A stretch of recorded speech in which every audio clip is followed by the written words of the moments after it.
Good evening, Barbados. Good evening, the Caribbean. Good evening, the world. You are watching the Marcia Week Show, and we are coming to you live from Barbados. It's Christmas. It's Christmas in the Caribbean, and we are excited. How is everybody doing? Oh my goodness, I can tell you that I have missed you all so much. I have not seen you all in a week, in an entire week. Can you all hear me? Are you all hearing me? It's been an entire week that I have not seen you all. And let me tell you, I have missed you all so much. Really, really, really, really have.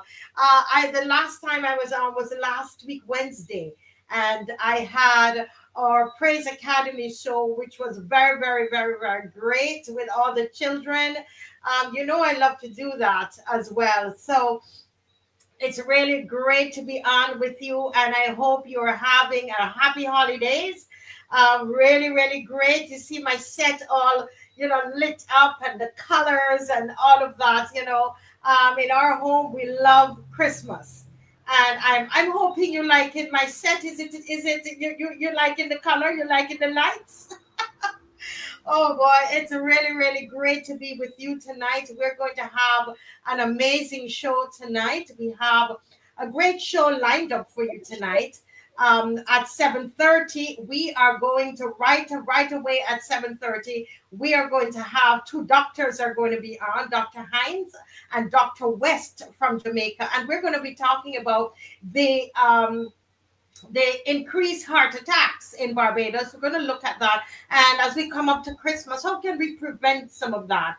And how can we take care of ourselves? I think that is very, very, very important that we do that. And then we are going to also talk about Christmas. We're going to talk about what's happening in terms of our spending or shopping, what's going on there. A lot of people are having difficulty, so we're going to talk about that as well.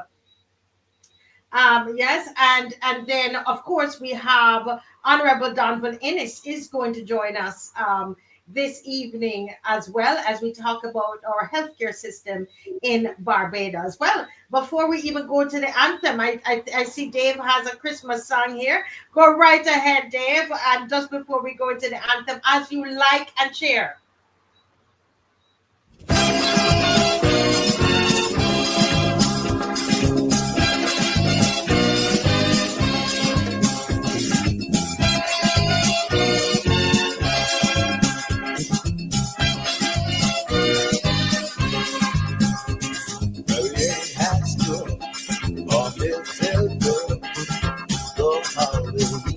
Celebrate Christmas, songs that we sing are just not for us.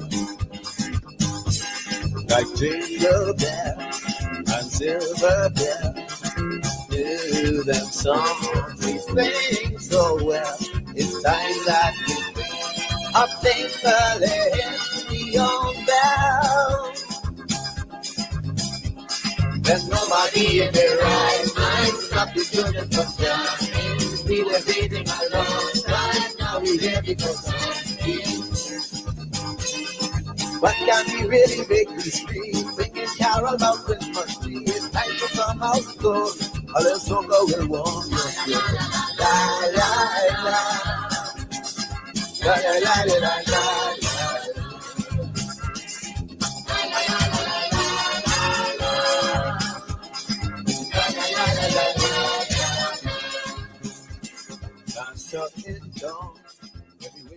Listen, we celebrating with all of our Bajan Christmas songs, yes. And throughout the evening, we're going to give you a little bit, yes, and get you all in the mood for Christmas. I know a lot of you, it's difficult. You can't afford the $500 arm, but we can have Christmas in our hearts. All right, that is the kind of Christmas this is we are having with the meonomics. This is the meonomics that we're dealing with here. All right. Okay, folks. We are going to go right into our national anthem. All right.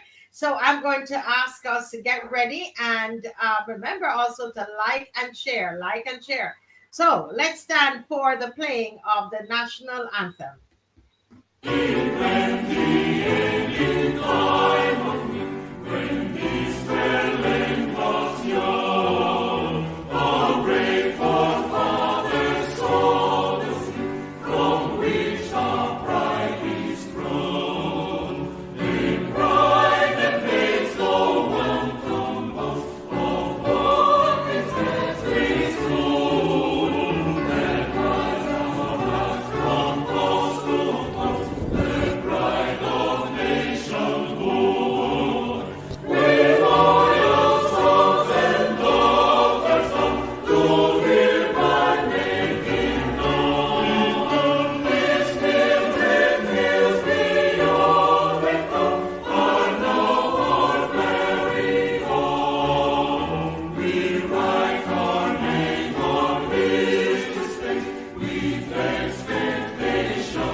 Yes, strict guardians of our heritage, firm craftsmen of our faith, and that's who we are. That's who we are. We are writing our names on history's page. And I was thinking, somebody said, well, it's Christmas time. You guys are gonna stop the show. We said, no, we can't stop the show. We can't stop the show because we're in a Christmas, we're in that Christmas feeling. We can't stop the show because we know from experience, that. We know from experience that this is a time when they decide to do all kinds of things. They begin to come a roll of things. You see what they're doing now with that cashless system? Look when they started that. Just at the end of independence. We're going into Christmas. We're going to eat and we're going to drink and we're going to dance and we're going to sleep. And anything that caused us to be lulled away into oblivion. And we are not in touch with what is happening. And so because it's Christmas, it doesn't mean that we're not going to be vigilant. And I saw a ham. Someone sent me a ham, a Christmas ham. I don't know if Dave has it there in his WhatsApp, but it's a Christmas ham, and the ham was going for $500. Anybody seen that ham?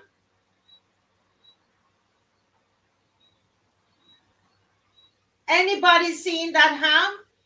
$500. That's $250 US. $250 US. So those who are watching from the US, that is a large size Farmer's Choice ham in Barbados. Do you know what we can spend the $500 on? We could probably pay our electricity bill. Yeah, that's it there. For those of you who think I'm lying, You see that? You see it on there? $560, $230. No, that's not 280. Is it 280 US dollars? It don't matter. It don't matter how much it weigh, Easy D. Don't come with that. It's a large ham. There is no way. Ham. I don't business how much it weigh. This you buy this for your family. You are not running a restaurant. It's not a restaurant that is buying it. Right? We understand, and I said it was a large ham. Right? Now, I'm hearing the ham, the smaller ones that used to cost 85, the little teeny one where you cut few slices on it. Those of you who are listening from overseas, listen to me. I'm telling you the truth on the show. They had some little tiny hams that you could go barely bigger than your two hands you put together, right? And for $85. And you buy that, and you have a family of 5, and you cut that done in the Christmas day. One time you could buy your ham, and you could have ham for Boxing Day and days after, right? With one ham. Yeah, but no. So we are buying it for 260 US dollars. The large, and I'm saying it's a large Farmer's Choice ham. But the thought of buying ham for 260 US dollars, and we are not running a restaurant here. Something is wrong. The $85 ham is now $127, according to M. Gardner, because I haven't gone. I went and bought $85, the $85 ham last year. And 2 little cuts, my sons, they're doing that, it's done. You understand? But I want to ask us something, because there are some of you in here. I see Easy D here, and I know I realize that Easy D got an award on I'm not sure that it's alleged, Easy D, that you got an award on during independence. The Prime Minister gave you an award, and I think I know why, if it is true. Is it true, Easy D? Did you get an award from the Prime Minister? Because what you do on this show, you should get an award. But I don't know if you got one. You know, it could just be a rumor. But just let me ask you something. I want to read a scripture here for you guys.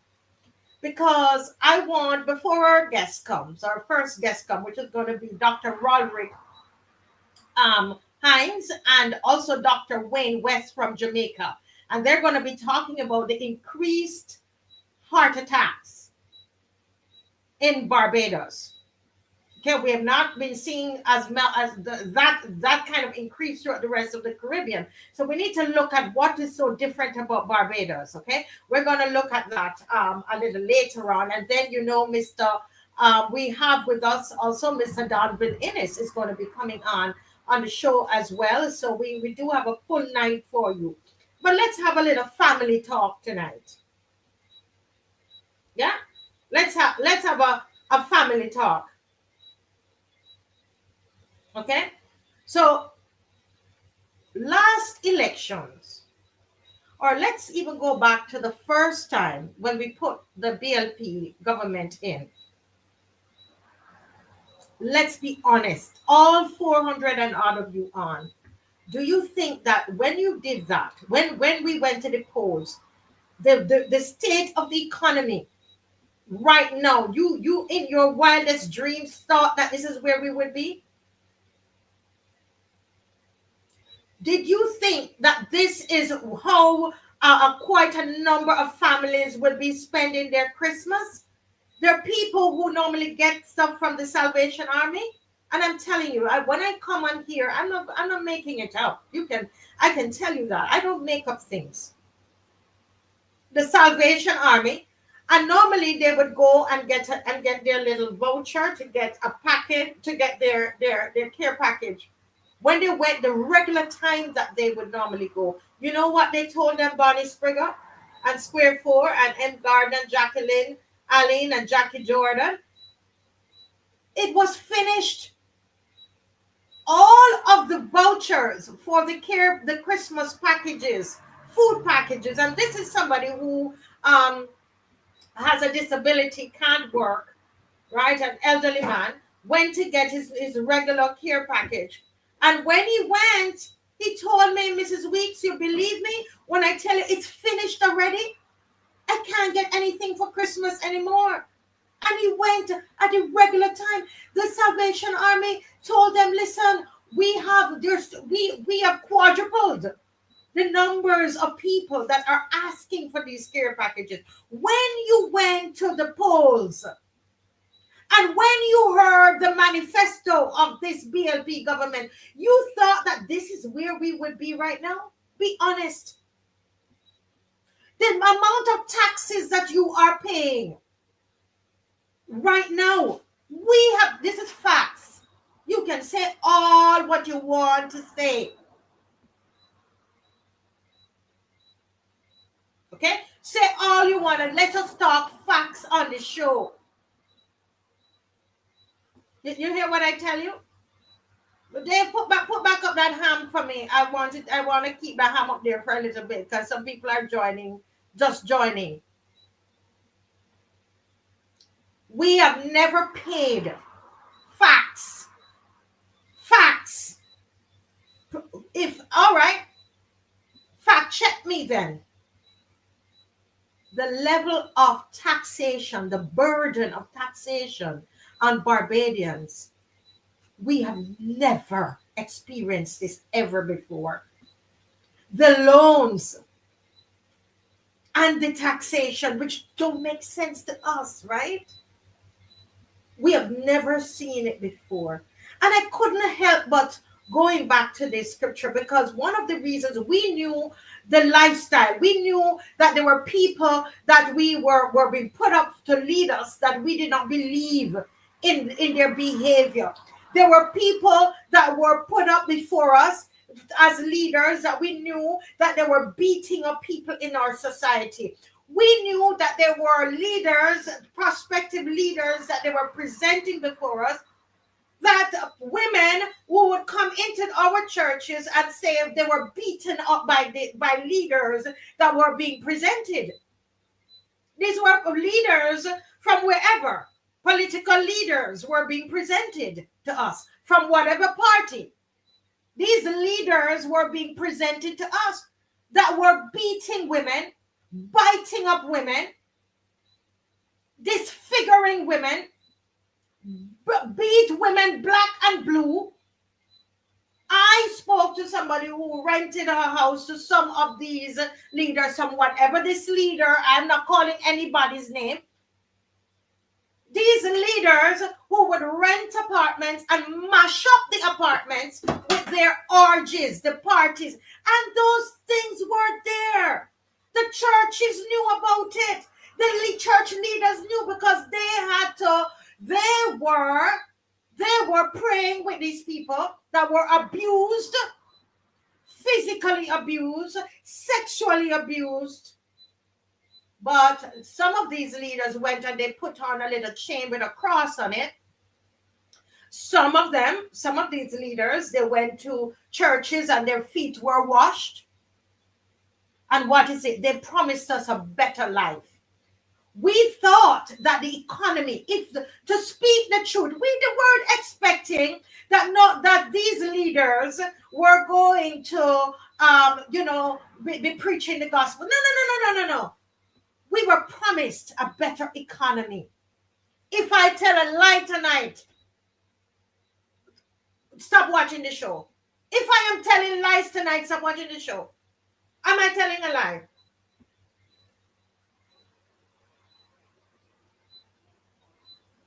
Huh? Weren't we promised? We were promised, I'm telling you, go back and look at the manifesto. A lot of Barbadians voted for a better economy They said when a certain party is in power, that the economy is better. Yes, and we voted for a better economy, didn't we? Are we experiencing that now? Aren't we all sucking salt in this country? You see how many small businesses closed down?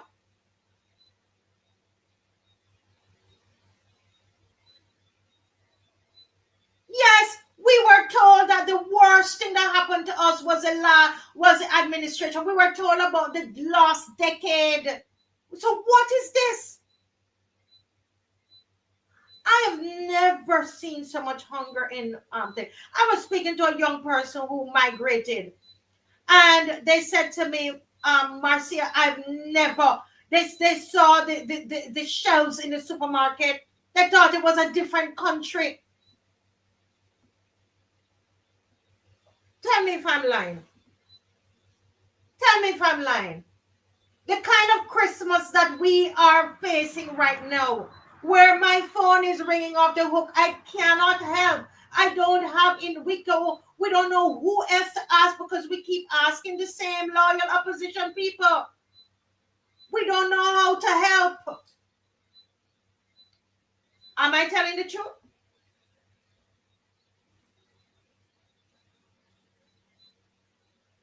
Huh? Huh? Tell me if it's the truth. Am I speaking the truth? That's what we were promised. We were promised a better life. And a lot of people, even church leaders who knew better than what they were doing, they thought they were promised a better economy. I spoke with church leaders who had businesses, and they felt that the business will be on the right track. And I live to see some of those same people almost losing their business today. Can't make ends meet. So I want to read. I wanted to read this little scripture for you. And it is a scripture from the Bible. And those of you, I'm telling you up front, right? I will be reading from the Bible, okay? Because some of you don't want me to read from the Bible, but I will read from the Bible, right? First Samuel, chapter 8. This is when Israel decided, we want a king. And they said, this is what they said they want a king, right? Fed up, all the elders of Israel got together and confronted Samuel at Ramah. Samuel was their leader. They presented their case. Look, you're an old man, and your sons aren't following your footsteps. Here's what we want to do. Appoint a king to rule us, just like everybody else. When Samuel heard it, he was crushed. Okay? God answered Samuel. He said, go ahead and do what they're asking. They are not rejecting you. They're rejecting me as king. Right? The part when we get down to the part that I want to get to.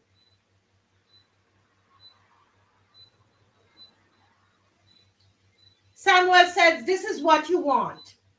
This is what you want. So you are saying, I know all the bad behaving that is going on. I know all that is thing. I know the track record. I know what Owen Arthur said. I know it all. But no. So Samuel told them, and Samuel said, this is the way the kind of king you're talking about operates. He'll take your sons and make soldiers of them. Cavalry, infantry, regimented in battalions and squadrons. He'll put some to forced labor on his farms, plowing and harvesting, and others to making either weapons of war or chariots in which he can ride in luxury. He'll put your daughters to work as beauticians and your waitresses and cooks. He'll conscript your best fields. They're going to take your best fields, your best vineyards, your orchards, and hand them over to his special friends. Isn't that what is happening in Barbados? He'll tax your harvest and vintage to support his extensive bureaucracy. We are overtaxed, burdened by tax, and we cannot see the benefit of it. Your prize workers and best animals he'll take for his own use. He'll lay a tax on your flocks and you'll end up no better than slaves. The day will come when you will cry in desperation because of this king you so want for yourselves. Huh? And you know what? The people said, no, we will have that king. That is the king we want. 1 Samuel 8. They said, no, give us a king. The king is going to overtax you. The king is going to take your best fields from you, your vineyards from you. Isn't that what they're doing with taking our agricultural lands and selling it out to their friends? All the areas of recreation, they're getting together, banding together, they're taking the best part of Barbados from us.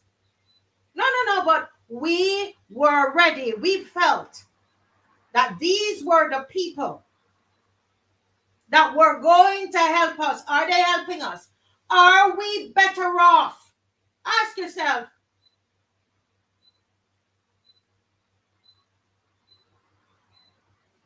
Yeah? Ask yourself the question. That's the big question to ask. It's Christmas and there's so many people that are on the street begging. There's so many homeless people. Yes, you all don't want me to talk about it because we must present, after all, we must present a very prosperous Barbados. That's the Barbados I was supposed to come on here and present. You want me to come and tell lies? Well, speak with the Salvation Army. I've spoken to them. I called them. And they said, Mrs. Weeks, we have never seen anything like this. I've spoken to the Salvation Army up to last week and the week before. The numbers that they're seeing, they've never seen anything like that before. Huh? You want me to go over this stuff? Huh? You asked, we have 2 minutes. Let me go over some of them. Yeah? Just look at the economy. We've been talking about the economy. We talk about the loans. Huh? We've never been under the thumb of the IMF, where they're threatening all these places now, seeming like all the social services, like they want to privatize them. But we're getting all these loans. Corruption to the high heavens. Don't to get a little work.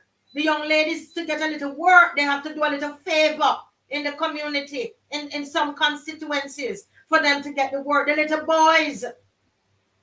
That's what our people have been reduced to. Look at the working conditions that Mr. Franklin speak about. Look at the hospital. Look at our nurses. Look at our doctors. Look at the condition on a whole of the QEH. They're now deciding that, no, coming up to Christmas, they're laying off all these people. Yes. And you know that if this government, when they were in, this party was in opposition, let me tell you, you know that main one would be in Broad Street with her dress over her head, crying out and carrying on. Yes. You know they would not leave any stone in there on top of each other. Look at what's happening with crime in this country. Look at how organized it is. Look at the relationship between the criminals and some of these politicians. Look at what is happening. Look at the raid that happened in St. Philip. And I am praying, and I want to issue a word here in this 1 minute that I have left. I want to say that wherever you are hiding, you see how they found that grave down in St. Philip with the 2 people that they killed and put in the grave? Let me tell you, more things are going to be revealed. You see this 2025 coming up here? You see this 2025 coming up? A lot of them are going to shake in their boots. I am speaking it into being. More graves. And let me tell you something. People are going to start talking. I see a little message going around. I'm going to be praying for that gentleman. I'm going to pray for that gentleman that they claim, one of them that was in parliament. In parliament, when this government was being sworn into parliament, whatever the word is, the ceremony, they dress up in suit and invited them. And you're going to tell me today that gentleman, the same person, it's not that they were reformed. I don't have a problem with people being reformed, you know. You go to jail and you do your time. I have no problems with that. But the same people that were invited by the parliament, their names are still being called up. And it's being alleged that one of those persons, now that is in police custody, or that they are needed for questioning. So I am speaking it. Every stone, let the cockroach them run out from every corner and crevice that they're hiding in. Let them run out.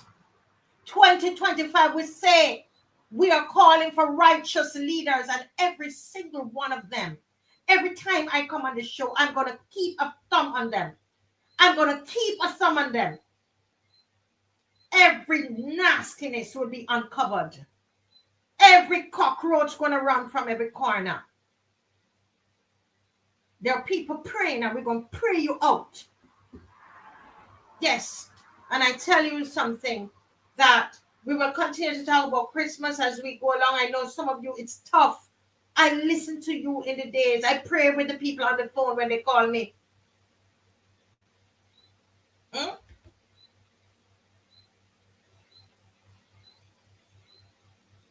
So here we go. And I will keep on you. Don't you ever think because it's Christmas. Don't let all of this here fool you. All of this lights and red and all of that fool you that we are going to be dumbed down only talking about Christmas on here now. No, because they are planning and plotting for 2025. And I'm saying to you, Barbadians, don't sleep. Don't sleep. They are planning and plotting. Do not sleep. And make up your mind, whatever they come with in 2025, listen up for an election soon. Do not let us never give them all 30 seats again. Never. Because this is the worst government that we have ever seen in this country. Yes? All right. So, guys, let us continue to like and share. Like and share. Like and share, people. Like and share. And I'm seeing in the studio Dr. HINDS, and Dr. HINDS has been a medical doctor in Barbados for over 20 years. And he had, he is a family physician, and he was with us last week as we spoke about, actually, I believe it was last Wednesday, as we spoke about, sexual abuse and how it impacts on our young men and on a crime. And so tonight, he is going to come to talk with us about a phenomenon that we are seeing in our society, reported by the Nation newspaper, Barbados Today. They are saying that they're seeing at least 3 heart attacks happening per day. And so we have Dr. HINDS with us here, and let's just welcome him to the show. Good night, Dr. HINDS. Hi, good night, Marcia, and good night to the audience, everyone listening. Okay. Yes, sir. Yes, sir. It's so great to see you. Always with a big smile. You're the kind of doctor I would love to come to. They say, when you go to the doctor, if you have to get an injection or anything, and the doctor has what you call the bedside manners. I can see you calming the your your clients. So I Keep the love it. You patients have a happy. nice. Huh? Keeping the patients happy.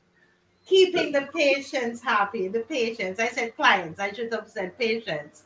Yes, sir. Yes, sir. Well, it's a pleasure having you on the show tonight. I don't know if Dave can find that link where it speaks of the increase that we're having in the heart attacks in Barbados. And so I wanted to ask you, one, if you have seen that report, and as a medical doctor, what are your thoughts about it? Do you agree with the hospital in saying that the numbers that it's unusually high? Yeah, the numbers are increasing compared to between the period between 2020 and 2024. You're having an increase because 2020, I think we were at 10 heart attacks per week. Okay, but 10 now heart attacks or what? a week Mm-hmm. here in Barbados, and the figures you mentioned just now is three per day. So that would translate to 21 per week. You know, um, we have to get the exact figures from the registry, Barbados National Registry. They keep accurate account of the figures. But I saw a cardiologist on November 26th. She wrote an Mm-hmm. article saying that she's concerned about the increase of heart attacks. Mm-hmm. They were staying at the hospital. But just to let the audience understand what Yes. what happens with a heart attack. Now, the heart is responsible for pumping the blood around the body, but nobody remembers that that heart itself has to have a blood supply, Mm-hmm. and that is where heart attack occurs. When any of those vessels are blocked, what is supplied by that vessel dies, and that is what is a heart attack. Mm-hmm. Part of the heart that is not supplied by blood, and that can happen because of a blockage, um, like from blockage with cholesterol, with Yes. um, if some people have a propensity to form clots, you know, and some people have conditions where the heart not pumping properly, so blood becomes sort of stationary, and when Mm-hmm. it's stationary, it clots, and then when it goes down into the vessels and blocks the vessel, you know, the heart cannot do too long without oxygen. It needs oxygen. So any vessel that's blocked, it cause a problem. They're Okay. saying that you're really low. Your voice is really low.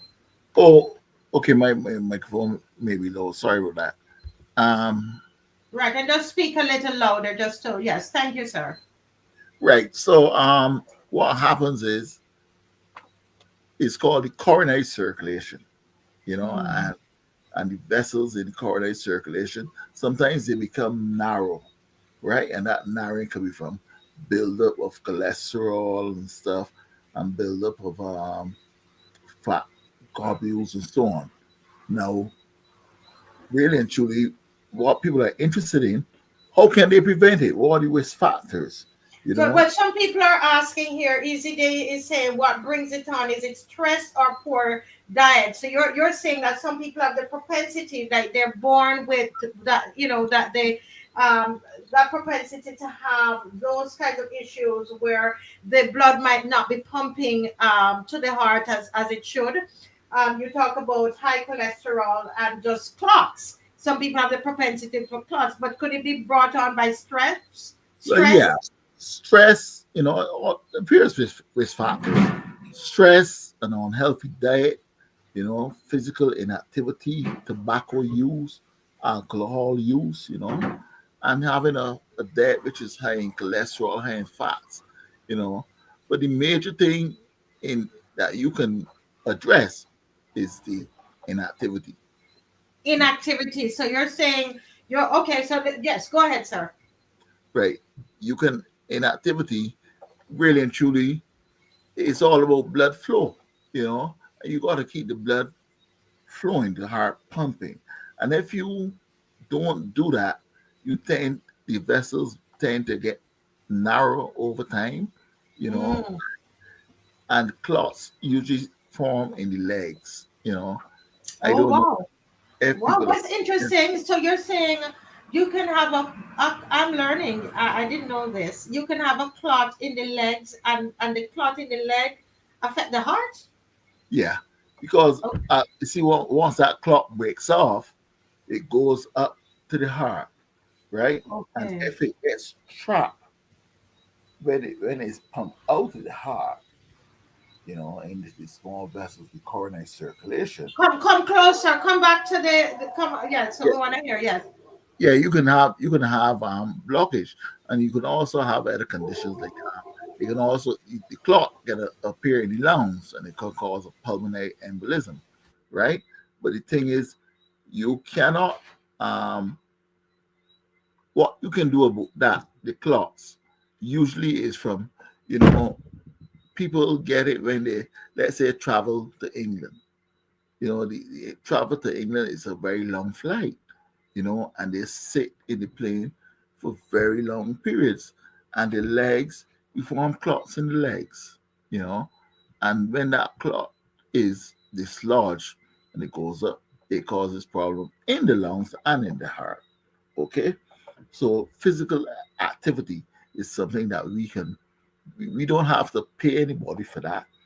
Getting up and taking a walk every day, you know, ensuring that you get in your they say that you're supposed to put in a half an hour a day, but people find that difficult with their schedules.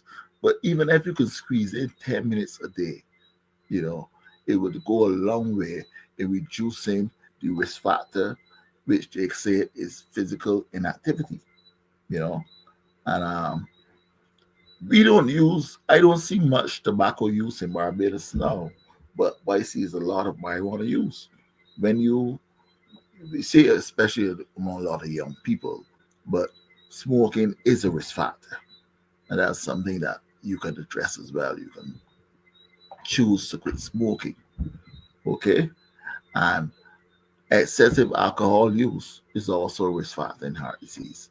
You see, alcohol use weakens the heart muscle, and it doesn't pump as nice as it should be able to, and that can lead to slowing down of the blood in the heart and forming a clot inside the heart. You know, when that clot is pumped out and it goes to the coronary circulation and blocks the vessel, there you go. Okay, so and of course we also mentioned the high cholesterol diet. You know, it's been proven that having a diet that not as high in cholesterol, but high in the precursors that lead to the production of cholesterol, they can cause a heart attack as well. Okay, so the problem and the big risk factor that we all must not ignore is stress. Stress Mm. causes heart attack, and that is from, you know, the is similar to increase. You see, the stress comes from you get into that mode, that sort of flight mode where you're under Mm. pressure and the heart is Yes. working overtime. Okay, and as you know, one of the big risk factors we face here in Barbados is high blood pressure. High blood pressure, you have the heart pumping against a high pressure, so you have to work harder. And when you work harder, it tends to squeeze the same coronary circulation. Okay, and then understand how it works. The heart doesn't have any bone, you know. The heart muscle beats on itself. It Yes. contracts itself, right? So when it contracts, it squeezes its own circulation. It's all chokes itself, Yes. relaxes, it allows blood to flow through the heart. When we're about the body, so a heart working overtime all the time, and sort of contracting a lot. Is squeezing the coronary circulation more than usual. Yes. Okay, and squeezing it is similar to blocking the vessel. You see, the coronary circulation, the heart have to maintain a healthy circulation. Because it supplies the whole body with blood, but it have to supply itself with blood, which equals oxygen. You need that. So that's what's happening. Yeah, well, that's. I mean, I've learned. I'm writing down some things, and I know I try to do at least. We do like probably about 40 minutes of walking, at least 4 times a week. Uh, We go out, and I didn't go today, but we'll be there tomorrow. And listening to you now, I surely will be going out tomorrow. And coming on to Christmas, sometimes we don't do what we're supposed to do, and then we're eating and some people drink. I don't drink alcohol, but there are some people who are drinking and they're smoking and doing everything, and we're hearing that there's an increase in heart attacks. And if you listen to Dr. Hines said, because somebody's asking, that up to 2020, we were having 10 heart attacks a week. Now we're having, according to the QEH, we are now having 21 a week. And so the question is between, 2020 to now, what is the difference? What's going on? Well, thank you so much, Dr. Hines. You're now joined by Dr. West from Jamaica. And Dr. West, I know you have been listening. You've been a doctor. I don't have your bio, which is not too good. You're not a stranger to the show. No. And I know you as a fantastic doctor in Jamaica. By what you are Trinidadian living in Jamaica. How long have you been in medicine, sir? Well, I graduated in 1981 from medical school. That's a long time ago. And I specialized in radiology. I became a specialist radiologist in 1989. So I'm a consultant radiologist from 1989 to now. I retired from the University of the West Indies 2 years ago as a senior lecturer in the Faculty of Medical Sciences. Yeah. Yes, wonderful. Well, you see, we have real, great doctors here with us with great experience and knowledge. Dr. Hines, and now we have Dr. West from Jamaica. And I ask you, sir, because I was curious. I asked you about coming on because I was curious. I wanted to know, for my own self, I wanted to know.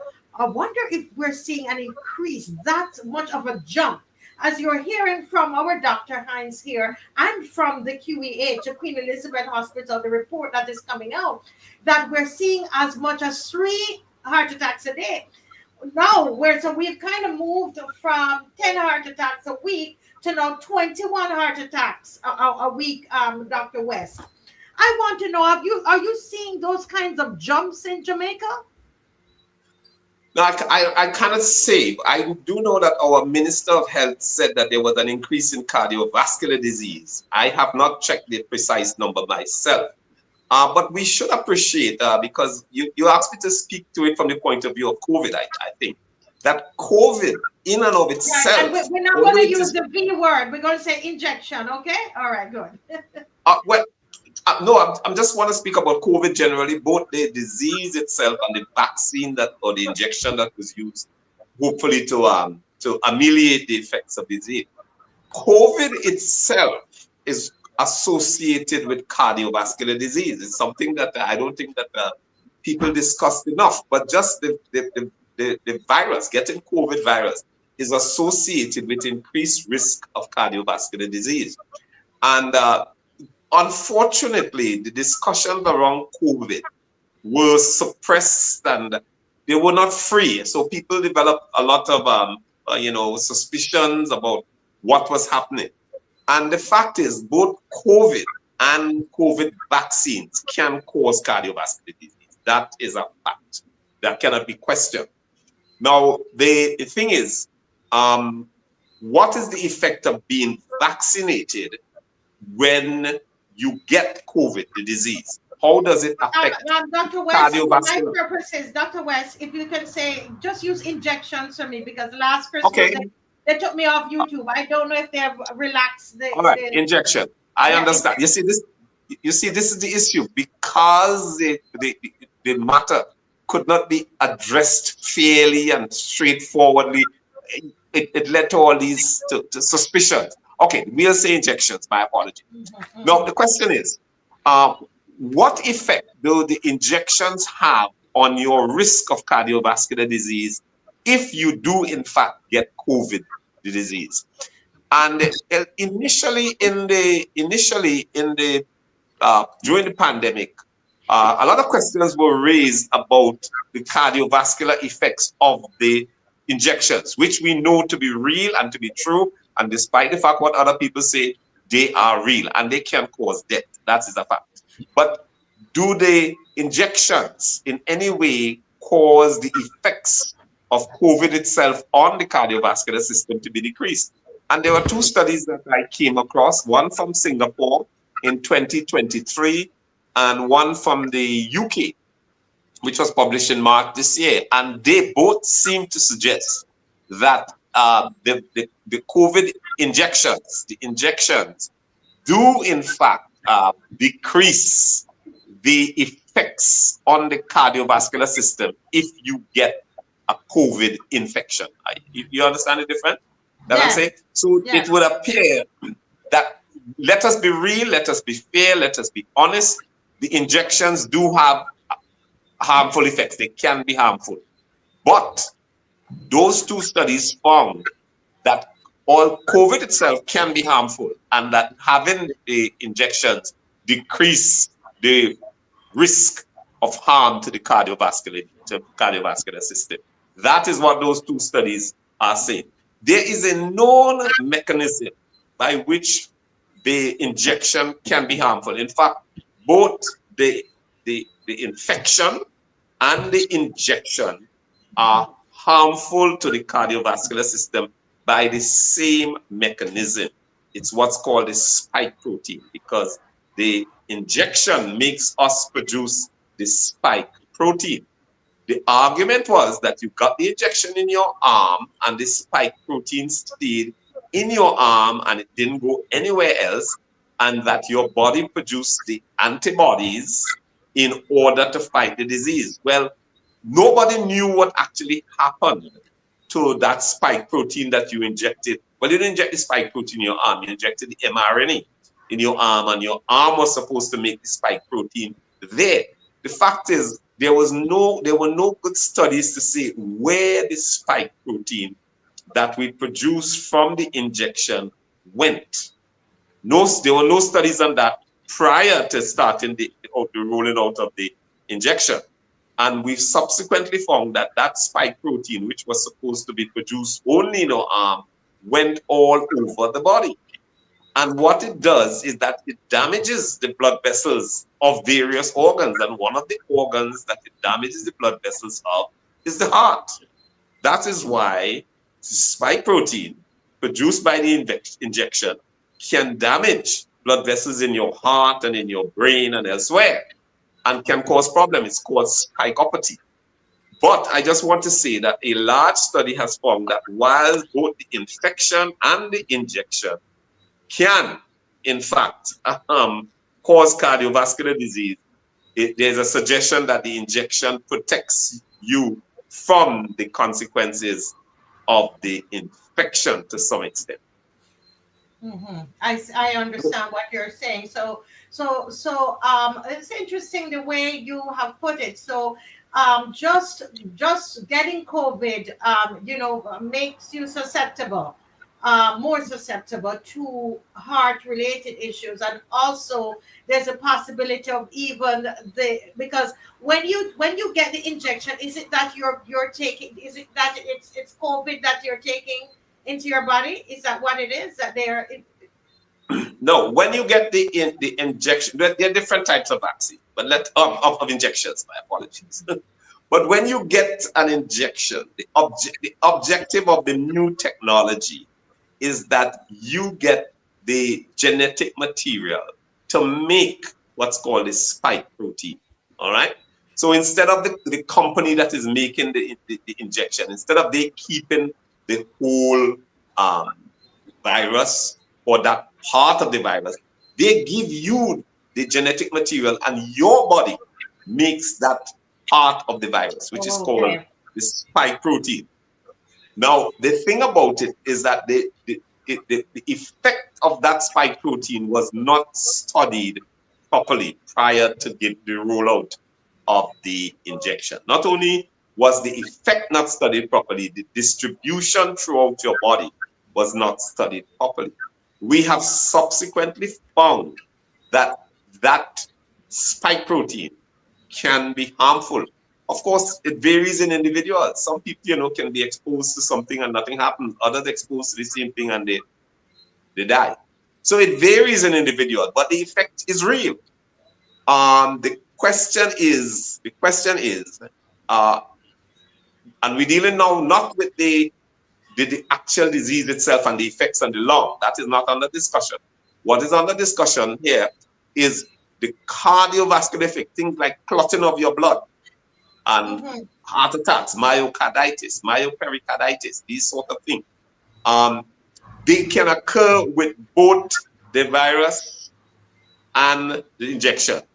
But like I said, more recent studies, and these are studies that are coming out here now, because they are now able to look over, like for example, the study in Singapore looked at a population that had been exposed to the infection and that had the injection, or that was exposed to the infection and did not have the injection for over 300 days. So that's a long time, about 300 days. And what they found in that study in Singapore is that 56% of persons that they compared to persons who never got the COVID infection at all. So when they compare those two groups, so there are three groups: those who had the injection, those who didn't have the injection, those who didn't have the infection. And then when they compare them, they found that those who did not get the injection actually had more cardiovascular complications than those who got the injection. So that is covering 300 days in a population in Singapore. Now, science doesn't give you proof, right? Science gives you evidence, because every study, there are pros and there are things that may not, for example, there are a number of things that may not be correct as assumed in a study. So sometimes you need to go back and make sure is it possible, for example, that those persons who did not get the infection also took some sort of medication? Right, you have to look at those things. And what was the effect of that medication? So those questions were not addressed. So you cannot say yay or nay on those things, because those questions were not addressed. All you can say is that based on your study, you found that those who didn't take any of the injection, they did have cardiovascular complications at a higher rate than those who took the injection. Well, what I would say, it is unfortunate that there is still this totalitarian approach to discussing these matters. So as we are unable to speak clearly here, because you will be cut off and all this sort of thing. And there are persons who, and this is the other thing, we're operating in an environment that if you had said that someone who took the injection got a clot in their brain and died, you probably would have lost your medical license. But that is a fact.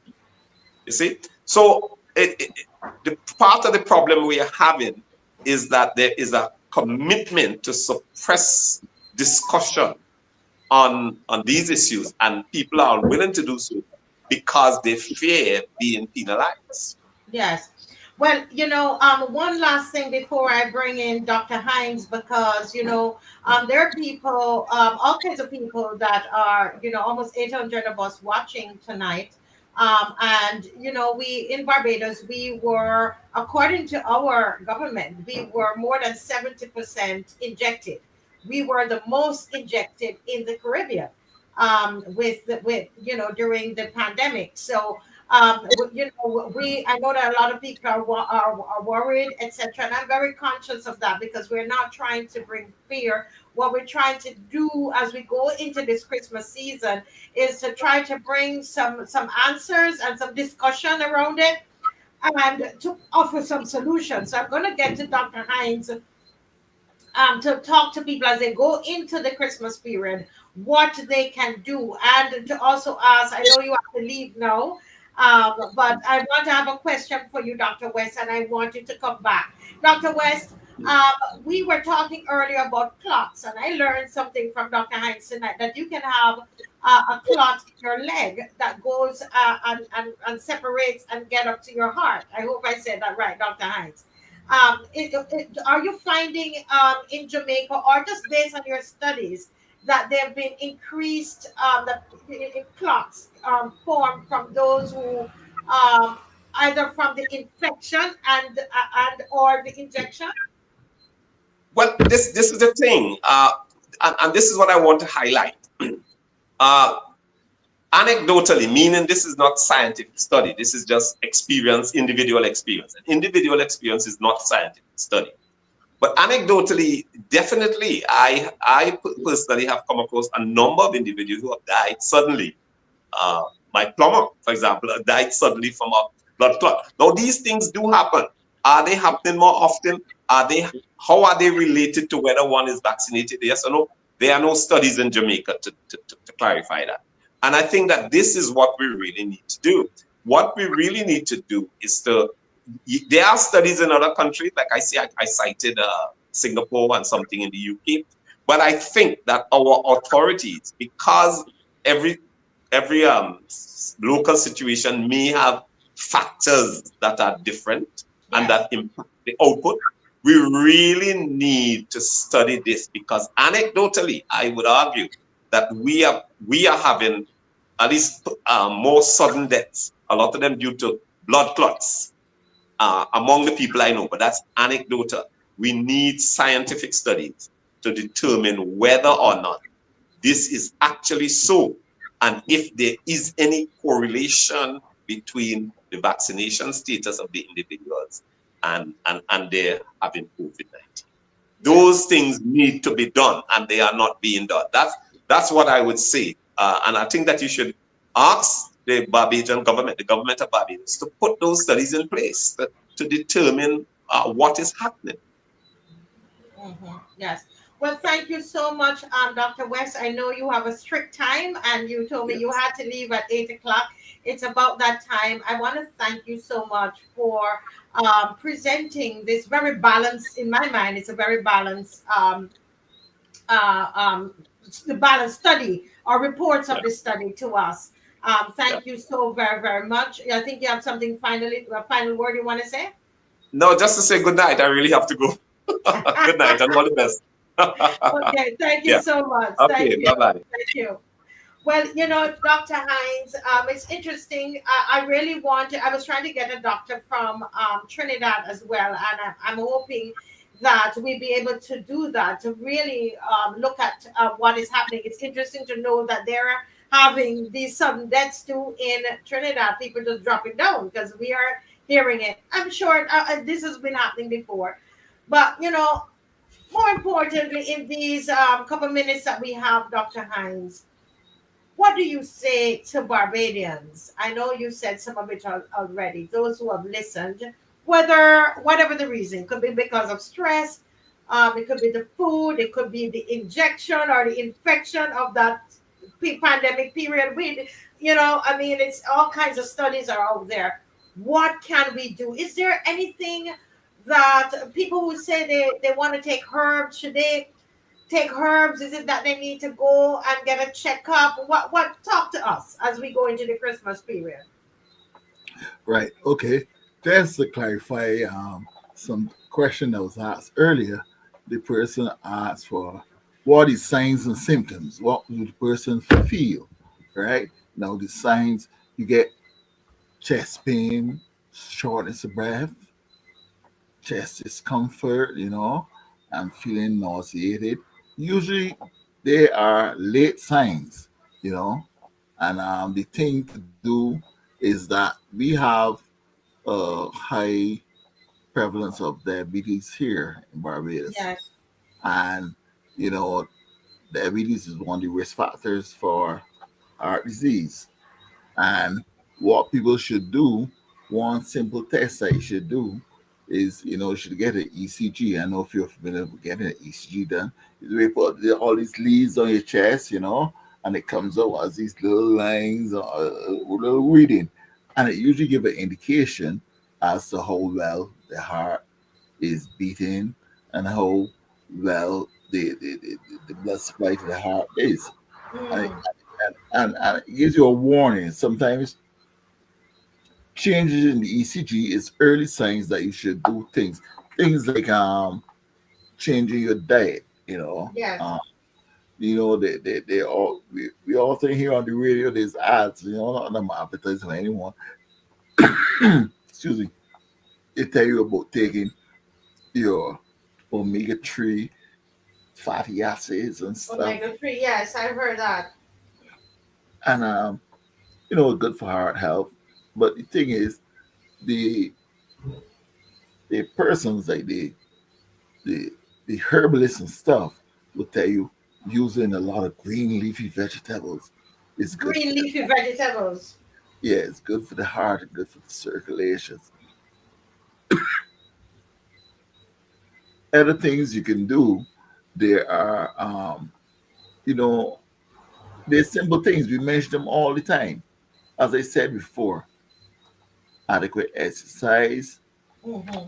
making sure you don't have a diet high in the fatty acids. Mm-hmm. Sorry, not the what you call it, saturated fatty acid. Mm-hmm. They say that these are not good for the heart. Okay, and into the Christmas season, you spoke about ham, and Yes.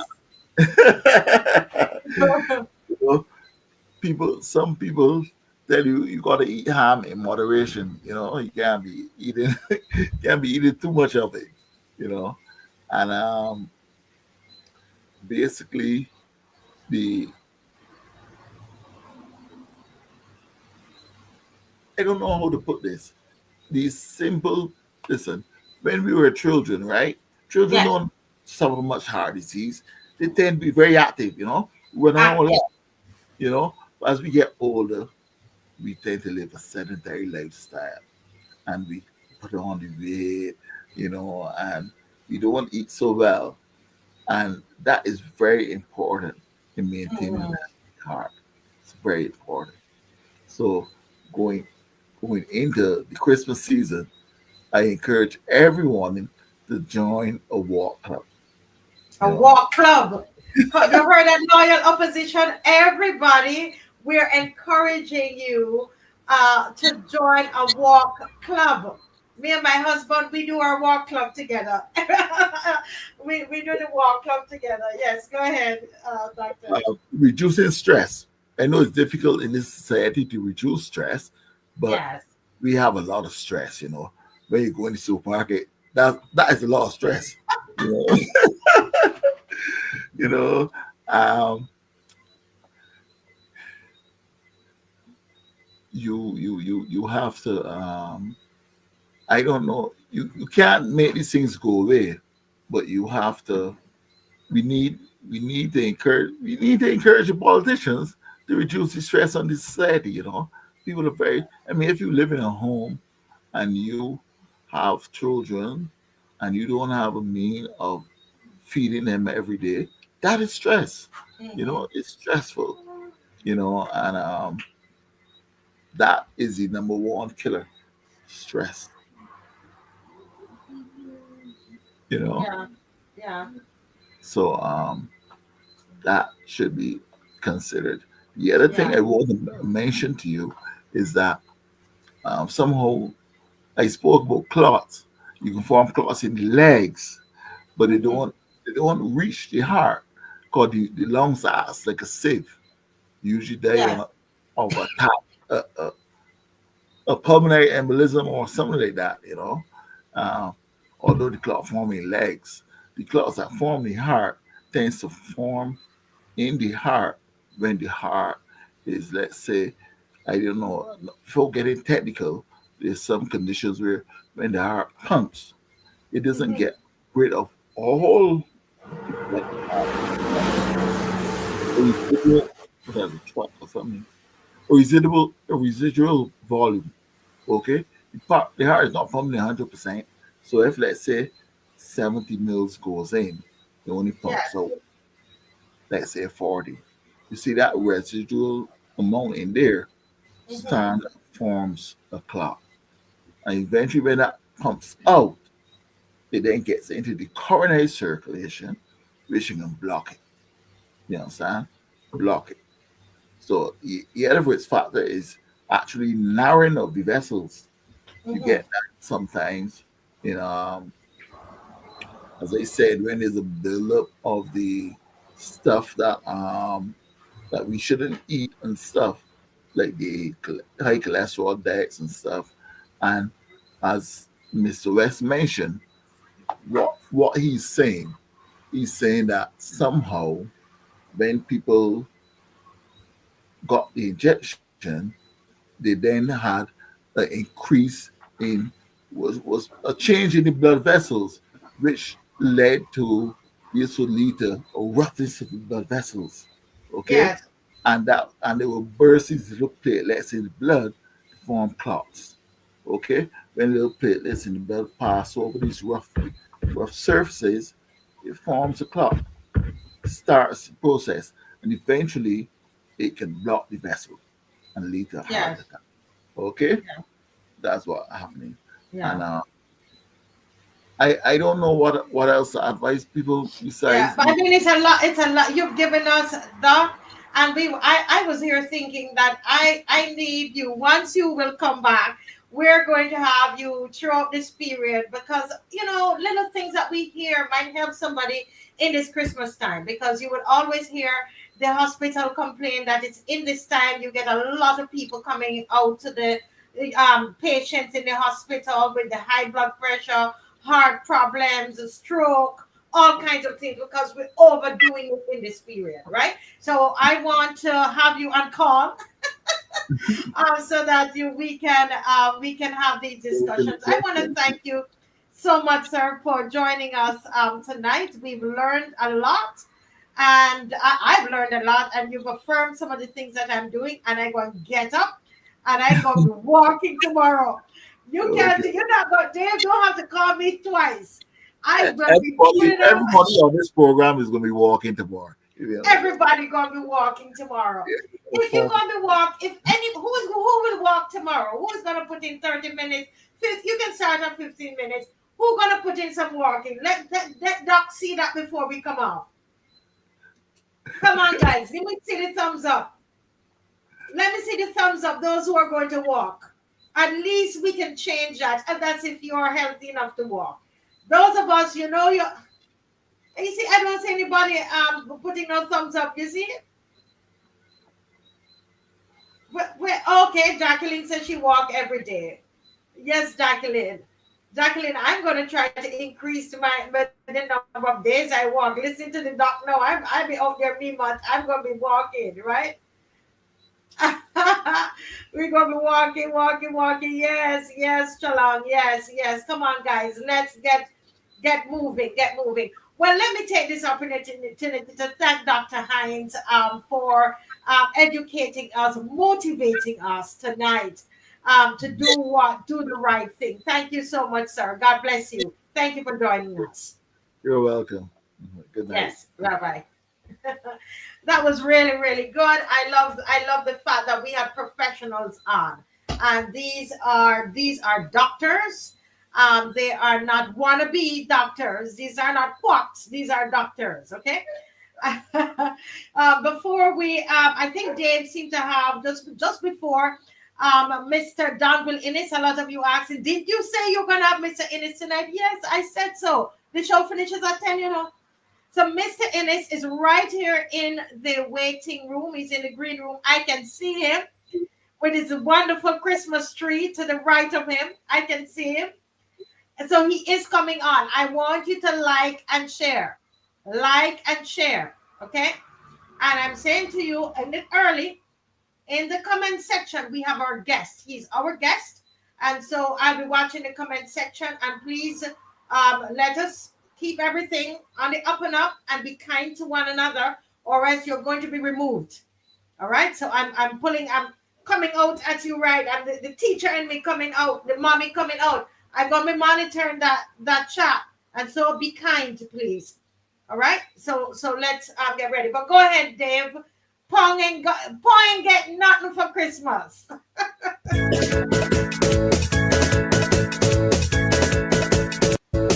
getting nothing. I'm getting nothing for Christmas. I'm getting nothing. I'm getting nothing for Christmas. Papa me getting nothing for Christmas. Hey, but me a naughty guy. Papa me getting nothing for Christmas. I don't know the reason why. Christmas Day, I they block my eye drinking crazy like a big shot. My eye is fast food, but something I forgot. I see this man in my gallery. I drop a big rocky holla. Oh, young boy, you better stop. It is me, Santa Claus. For the Christmas Eve brought I on a road with Santa Claus. Tell me what I got. Is it a TV? No. STV box? No. A stallion food? No. A what? No. He said, I know when you've been naughty. I know when you've been nice. You went to MCF. You stole drugs, people rights. You cooked some food for people and you didn't wash the rice. You ain't getting that and white. These tears from out your eyes. Cause I'm getting nothing. I'm getting nothing for Christmas. I'm getting nothing. I'm getting nothing for Christmas. Papa me getting nothing for Christmas. Hey, naughty guy. Papa me getting nothing for Christmas. I don't know the reason why. I washed on the house, I paint the gallery, I put the Christmas lights on the Christmas tree. I have my grandmother bake ham and turkey for all of them lit fresh people to be coming by me. I wipe down the tiles until I hurt my hand and put aside a bottle of rum for me cartoon and a sand stick. I'm getting nothing. I'm getting nothing for Christmas. I'm getting nothing. I'm getting nothing for Christmas. Papa me getting nothing for Christmas. Hey, I'm being a naughty guy. All right. Listen. Some people say they don't want anything for Christmas. Oh, well, Pong said you ain't getting nothing for Christmas. Well, guys, we have been waiting. We have been waiting, and again, I'm going to give you one more minute to share. One more minute to share. Some of you have not shared yet. Okay, some of you have not shared yet. All right. So we have with us Honorable Donville Innis, our special guest tonight, sir. Welcome to the Marcia Reed Show. Thank you very much, Marcia, and good evening to you and your listeners. Yes, sir. I can see you're getting ready for Christmas. You've got your wonderful Christmas tree all decked out there. Yes, but unlike Pong, I do want something for Christmas, which is good health. Good health. So you're going to be joining the walking too? I actually do a bit of walking now. I do take it a bit seriously. I wish I could do more, but I do try to get at least 1 hour per week. But I know you like to dance too, and dancing is also exercise. I saw you at Miss McLean's party. Oh yes, I like to shake a leg. Keeps me active. And it makes me talk less when I'm dancing. Yes, that is good. That is good. That is good. Well, we are so happy to have you on, sir. It's a real, it is an honor for us here on the Marcia Week show to have you on.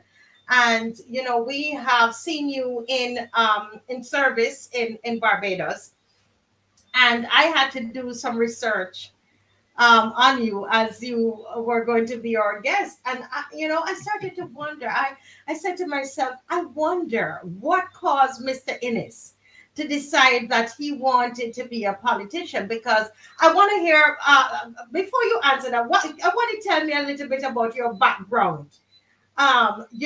Before you went into politics, what were you involved in?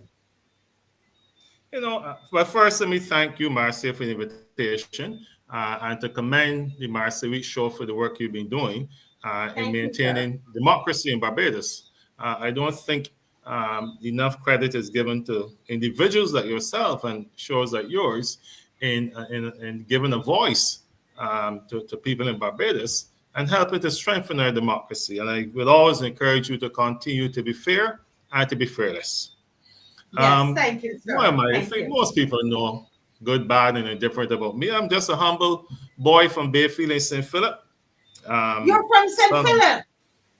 St. Philip, yeah, not St. Philip, St. Philip. Bayfield to be precise.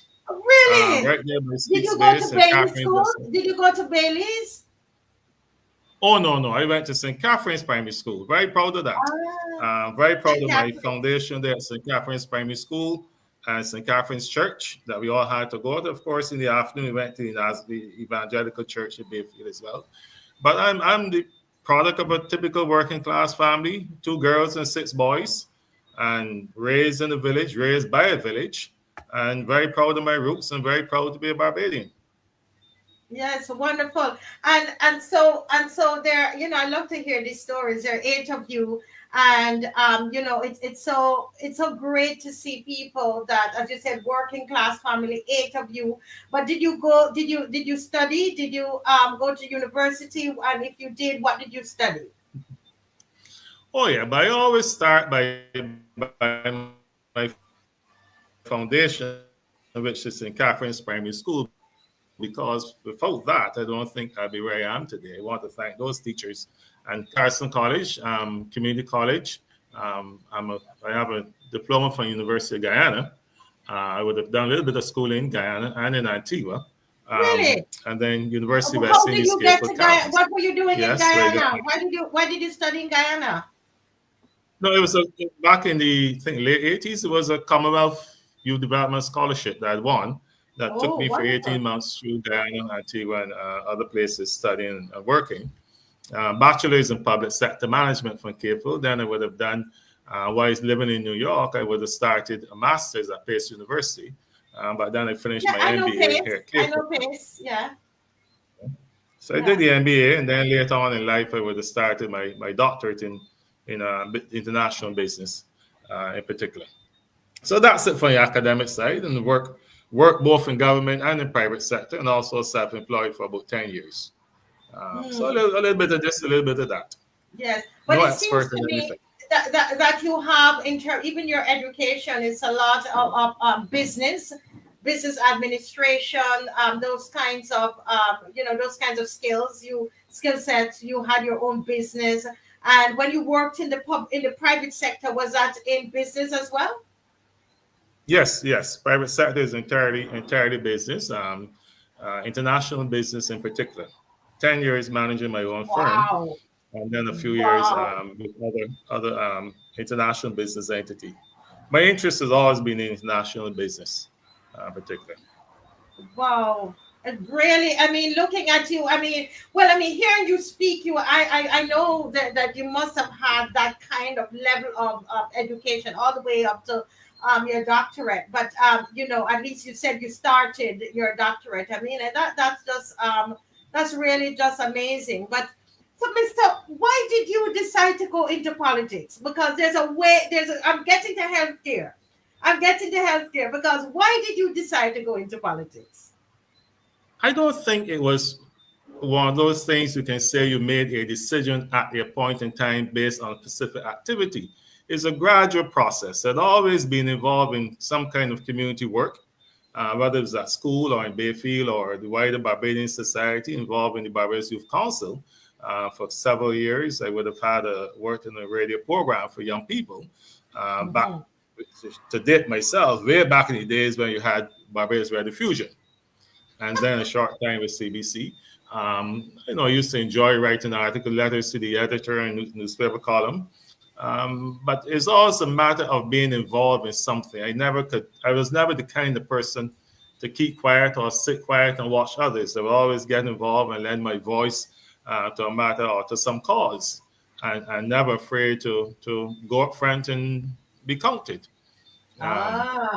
So therefore, naturally, I would have joined the Democratic Labour Party Youth Forum, the Young Democrats, back in the early 80s, I think it was, when I was a student.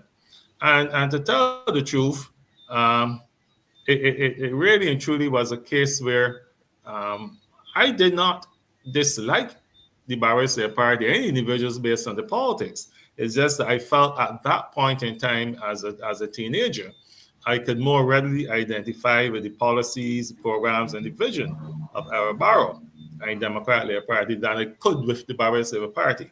Okay. Even though I felt that Barbados is very fortunate to have had two relatively progressive political parties over time.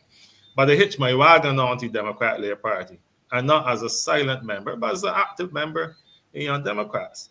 What age did you join? What age did you join, Mr. Innis? What age did you join the DLP?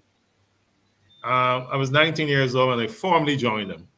I started supporting them when I was about 15, but formally joined when I was 19. And I consider myself to be very fortunate to have been in the DLP at a time when our Barrow was still strong and vibrant and leading. And I think there was so much to gain from stalwarts like Barrow and Cammy Truder, Branford Tate, and Maisie Barker Welch. So all of those folks who be considered old people or old guard, but they're the ones who really were the bedrock of the transformation that took place in Barbados since the 1960s. And what do you think you learned from them? What did you learn? What do you think you learned? Because you talk about the stalwarts. You started, I wrote down, you joined, you were involved from about 8-15, and then you officially joined at 19. But then you had all of these stalwarts around you, that you just called. What would you say you learned from them? Well, several things. Humility. You learn to appreciate people from all walks of life, because you saw individuals like Barrow and Tate and those guys who were real powerful people. But when you sat with them, they made you feel that they were just very ordinary individuals, easy to talk with, easy to listen to and to engage with in any constructive issues. You learned a lot about the history of Barbados, what informed their thinking, the experiences that Barrow and Sandyford and even Cammy Truder would have had in the UK and those places, and how their experience that type governance system, and how they saw that not being the right thing for Barbados, and the way in which they use the ballot box, as well as quietly encouraging people to think differently to be able to transform a nation. So you learned also about public sector administration. I did my first degree in that field, but it's really great to see people who are actually at the forefront of that transformation in Barbados, that were there to sit and have a talk with you, have a drink with you. I remember engaging in very robust conversations with Barrow, and he never made me. He never made me feel like I was a nobody. He never gave you a swell head either. But he just made you feel confident. So when I watched those individuals move around, and in those days, you had no social media. So you saw these individuals walking around the constituency, knocking on doors, hosting picnics, drinking a rum, doing the things that ordinary politicians are supposed to do. And that really stood great firm in my mind as I went forward in the political arena. Yeah. So Mr. Innis, it's good for me because, as I said, I was researching and I did not realize, honestly, that you had such a strong background in business, and your education was so grounded in business. How did you? How did they decide to ask you to be the minister of health? How did those two things, collide? How did that happen? Honestly, that's a conversation you would have to have with David Thompson, but it's a bit late for that now. He's the Yes. one who would have appointed me to be Minister of Health. And actually, I always tell my close friends, I can say this now, I'm kind of retired from politics. I actually thought it was punishment because remember, for the first 10 months of my time in politics, I was Minister of State in the Ministry of Foreign Affairs, Foreign Trade, and International Business with Chris Sickler, who was the senior minister then. And to tell you the truth, I used to have some heated arguments with David Thompson. As Prime Minister, of course, my cabinet colleagues, I was perhaps seen as somewhat of a rabble-rouser or a rebel, never afraid to take on the Prime Minister. And one day, David Thompson said he's going to reshuffle the cabinet. And I think most of my colleagues actually thought that I was going to be fired. I was not going to be reappointed to the cabinet. And I remember sitting at home. He's talking out the things tonight. He's talking out the things. Share up the live. That's kidding. But no, and lo and behold, later in the night, I'm getting dressed to go to a function with my wife, and I heard my wife is actually dressed and waiting on me. Would you believe that? And I heard Donville Innis, Minister of Health. Well, to tell you the truth, Marcy, I never got dressed so fast in my life to hustle out the door and get to the event. But I don't know. And afterwards, I spoke to David, and he took the view that he felt the Ministry of Health needed someone who he considered to be a bit fearless and someone who had a management background. Of course, in my youthfulness, I would have thought that health was more suited to be administered by a medical doctor. Of course, if having had the experience I've had, I'll be bold to say that the Ministry of Health in Barbados is not well served by having a minister who is a medical doctor.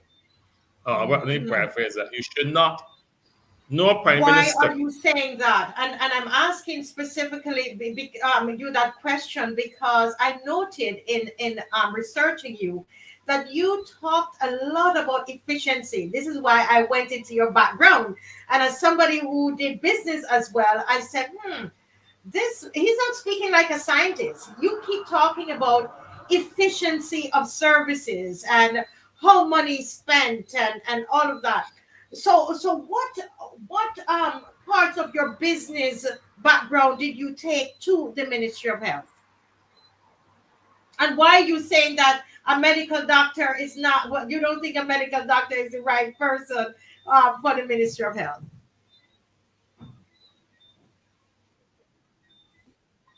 Yeah, sorry, we had a little technical hitch there just now. I didn't entirely hear the let's question. see if it settles down. Right, I can see it's your internet. Okay, you can hear me now? Yes, okay. Yes, I can. Yes. Delay, but we're going to work with it. So what I wanted to ask you, sir, is you said that a medical doctor, in your opinion, is not best suited for that job. And I was saying that I'm not surprised that you said that because when I was researching on you, I found that you were, as a Minister of Health, you spoke so much about efficiency, this administration, and etc. But can you, expand on that? Why do you think that the medical doctor is not is best suited for that position? Simply because in healthcare, we talk about public sector health systems, and it is not entirely to be focused upon clinical work in itself. Within the healthcare system, you have, of course, the clinicians, the medical doctors, whoever. You have the other semi-medical health services professionals that support the system. But you also have a cadre of public officers, folks working in accounting, HR. You have the ambulance emergency ambulance personnel, you have a whole slew of different skill sets that come together to form a national health system, a national health service. And therefore, if you have an individual who is so narrowly focused on the technical area, that individual may very well be doing the ministry a disservice because of the narrow thinking that they have. They see things perhaps purely through the lens of being a medical doctor and Yes. not through Okay. the lens. And it also can lend itself to having a lot more conflicts within the system because of the understanding that a medical practitioner is at the apex of the healthcare institutions and one at the apex of the ministry, which is our ministry. I took the view that as Minister of Health, I did not need to know the difference between an aspirin and a Fensic. That is for healthcare practitioners, doctors and nurses and things to know. My role, as I saw it, was to look at what are the best policies to bring the best possible healthcare system to the entire island, to all Barbadians, regardless of their walk of life, way from life. And on that basis, I've come to the view, whether people agree with me or not, that shouldn't necessarily have a technocrat in charge of a ministry that falls within the specialization of that said technocrat. I see. I see. Now, one of the things that I noted that you had even people from the opposition were praising you, and that's what I found online. Even Peter Wickham was one of those that applauded you a lot in the media. Well, maybe Peter Wickham was a damn thing. Oh, sorry. But but they were saying that you were doing such a great job, and I noted that you spoke a lot about what you saw when you became the Minister of Health in terms of inefficiencies within the QEH. Can we look at some of those things you were talking about? Electricity, the telephone. I mean, looking at you were really looking at the nitty gritty to see how can we save money here, right? How can we stop going to the taxpayer and asking for another $20 million, etc. So can you share with us some of the inefficiencies that you saw within the QEH when you became Minister of Health? Well, I will do that, but let me step back a little bit and say that I like to have broader conversation about the healthcare system and not just about the QEH. But since you raised the question about the QEH itself, go back to 2007. The Democratic Party in its campaign leading up to 2008 election had as one of their central concepts the rescue QEH. Because when we were in opposition, the view was that under the Arthur administration, despite all of the money being spent in the healthcare system, the QEH was in the pits. And sometimes when I hear people talk about a lost decade and all that crap, which, by the way, the Democratic Party really needs to spend some time debunking that crap that has gone up there about the lost decade. And I intend to lend my voice to these issues. But we inherited a healthcare system which had at the apex the Queen Elizabeth Hospital. That at that time in 2007, you had long waiting times in A&E. You had people who were waiting for a year or two to get what they call urgent surgeries. You had a level of neonatal incidences and mortality matters that challenge the system. Lack of access to essential medicines. The system was so bad, and the QH itself was so bad that the Democratic Labour Party, led at that point in time on this particular issue by Richard Seeley, interesting enough, we came up with a rescue QH plan. And when we came into office in January 2008, the Honorable David Eswick, Dr. David Eswick, became the then Minister of Health. And David was able to further expose and unravel a lot of what we inherited, and then set the foundation for us to move forward.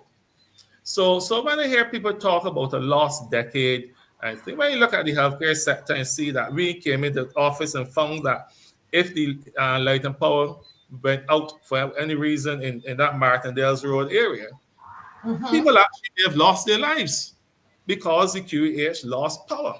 So we spent, as far as I recollected, about $16 million to install a new power backup system. So Okay.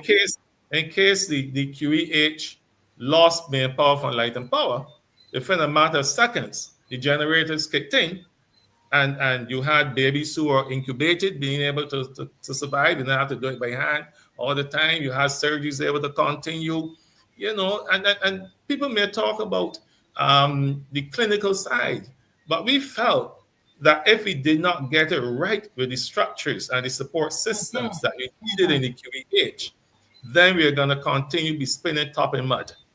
And the truth of the matter is a simple thing like that. It cost a few dollars, $16 million, but we were able to do it. Then we said, look, we need to do more in terms of equipment. When we came into office in 2007, remember 2008. Remember prior to that, the then Prime Minister, Minister of Finance, said he borrowed a lot of money and put aside some for a rainy day, but the rain hadn't fallen by then, but the money was gone. But we found in the QEH.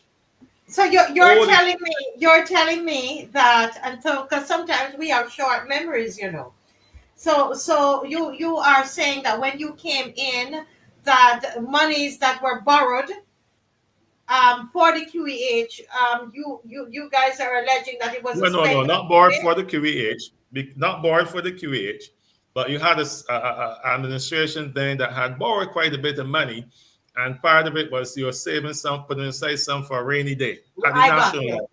Right. At the national level, yes. We found old equipment lying in the corridors of the QEH. You maneuver through the hospital, you had to walk around pieces of equipment that were obsolete, not functional. Like what kind of equipment? Can you tell us what what kind of equipment? Well, as I said, such details are not my forte, but certain equipment that related to diagnostic services, for example. Some of them were at the lower end, beds that were broken down and just laying down around the place. Generally speaking, that was it. And another simple thing, Marcia, what people may think is a simple thing. When we came into office, the cafeteria at the QEH was not functioning. You had staff at the QEH who were buying food from Suzuki vans outside. So you were telling patients to eat healthy, and then you're forcing your staff and sometimes patients, others, to go outside and buy food that was not necessarily the healthiest of the lot. Wow. We spent money to renovate the cafeteria. You have 2,500 people working in that hospital, plus all the staff, the visitors and whatnot. We spent money renovating the cafeteria so that people, staff, including doctors, could have a place to go relax, get a decent, healthy meal at an affordable cost. Now, I will get to the investment in diagnostic and clinical works and whatnot. But certainly when I was there as minister, we believe in a people-centered approach to healthcare, which included workers in the health system at all levels, but all had to be patient-centered. Without that, we're really wasting time and marching time. And so we were invested in a lot of, even the entrance to QEH. When I was minister, I remember one time saying to the management staff, what's the difference between a hospital and a 5-star hotel? You go there to relax or to recuperate.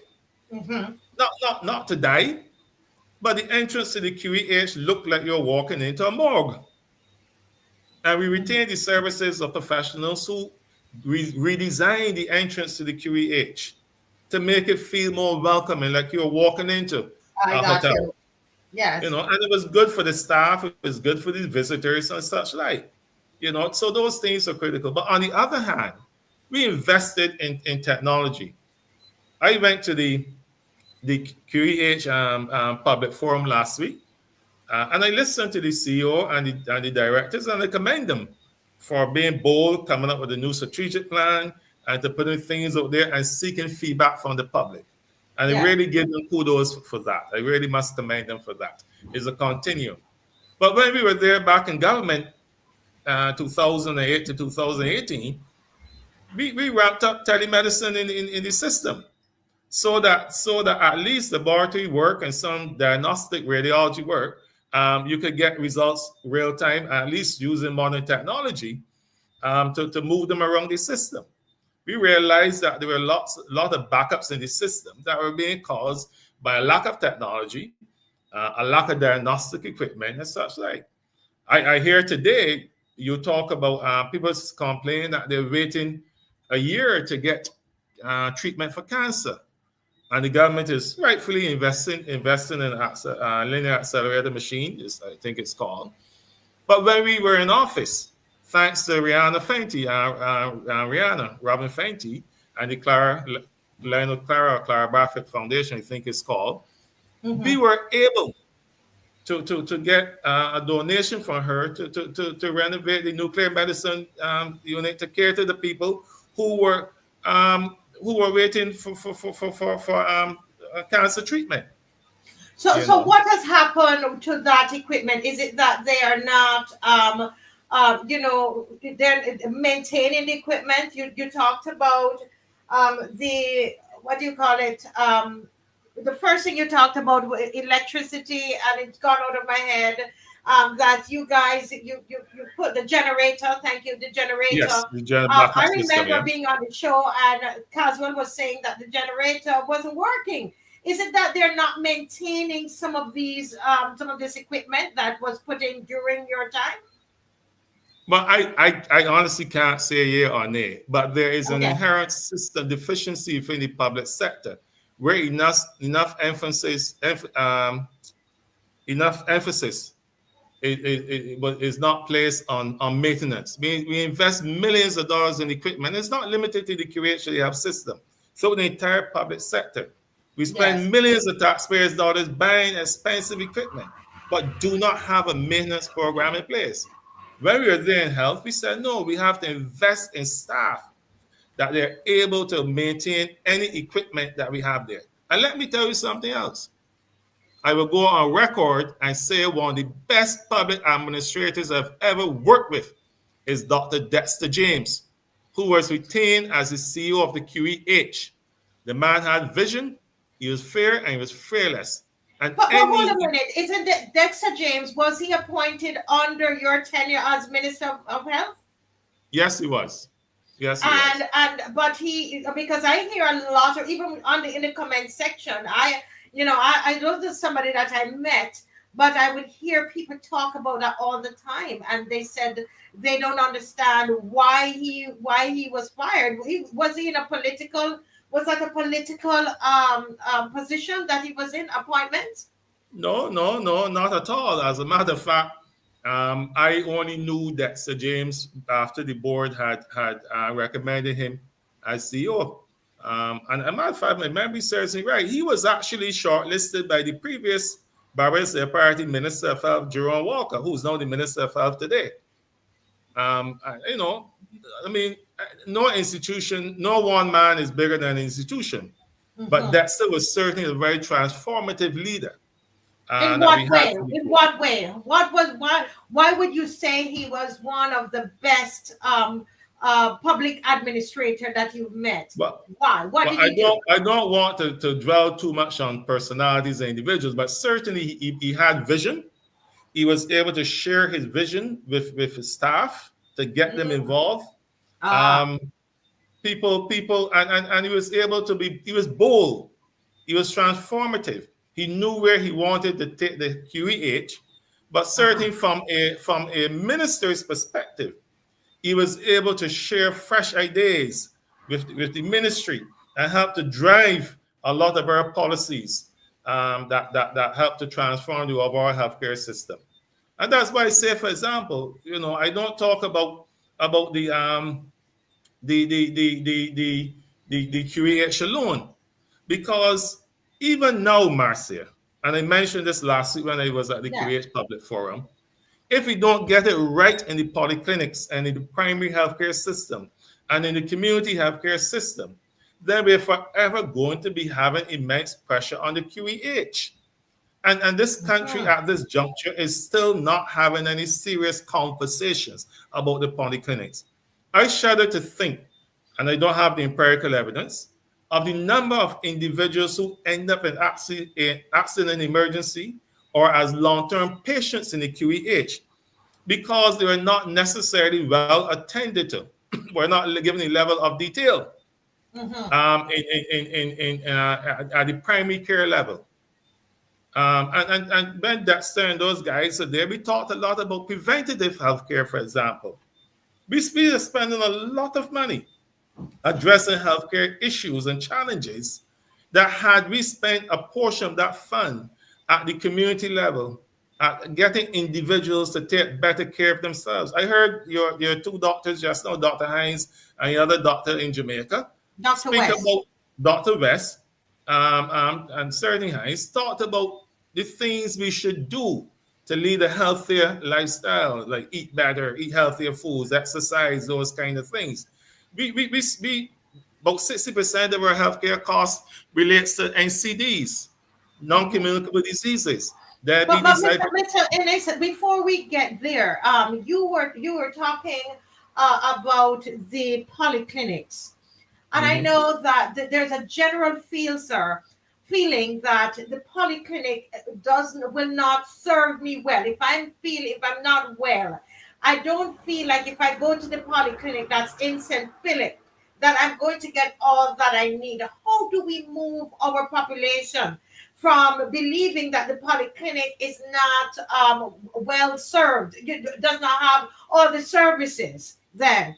And it would not help me. It's best for me to go. How do we change that perception? what do we what, Marcia, what, you do, what you do we need to do? you have hit the nail on the head when it comes to primary healthcare system, as far as I'm concerned. Um, the, the, the, the, the the doctors who work in the polyclinic are just as qualified as many of those who work in the QEH, except that they Ah, may not have the specialty designation. But they're competent physicians, well qualified. The nurses who work in the polyclinic are excellent healthcare providers. So too are the ancillary staff who work in there. But yes, there's a culture of fear that if you go to the polyclinic, you're going to get substandard treatment. That is wrong. The other issue, and I go back to my earlier point about the role of medical practitioners in healthcare system. No polyclinic in Barbados should today in 2024 be managed by a doctor.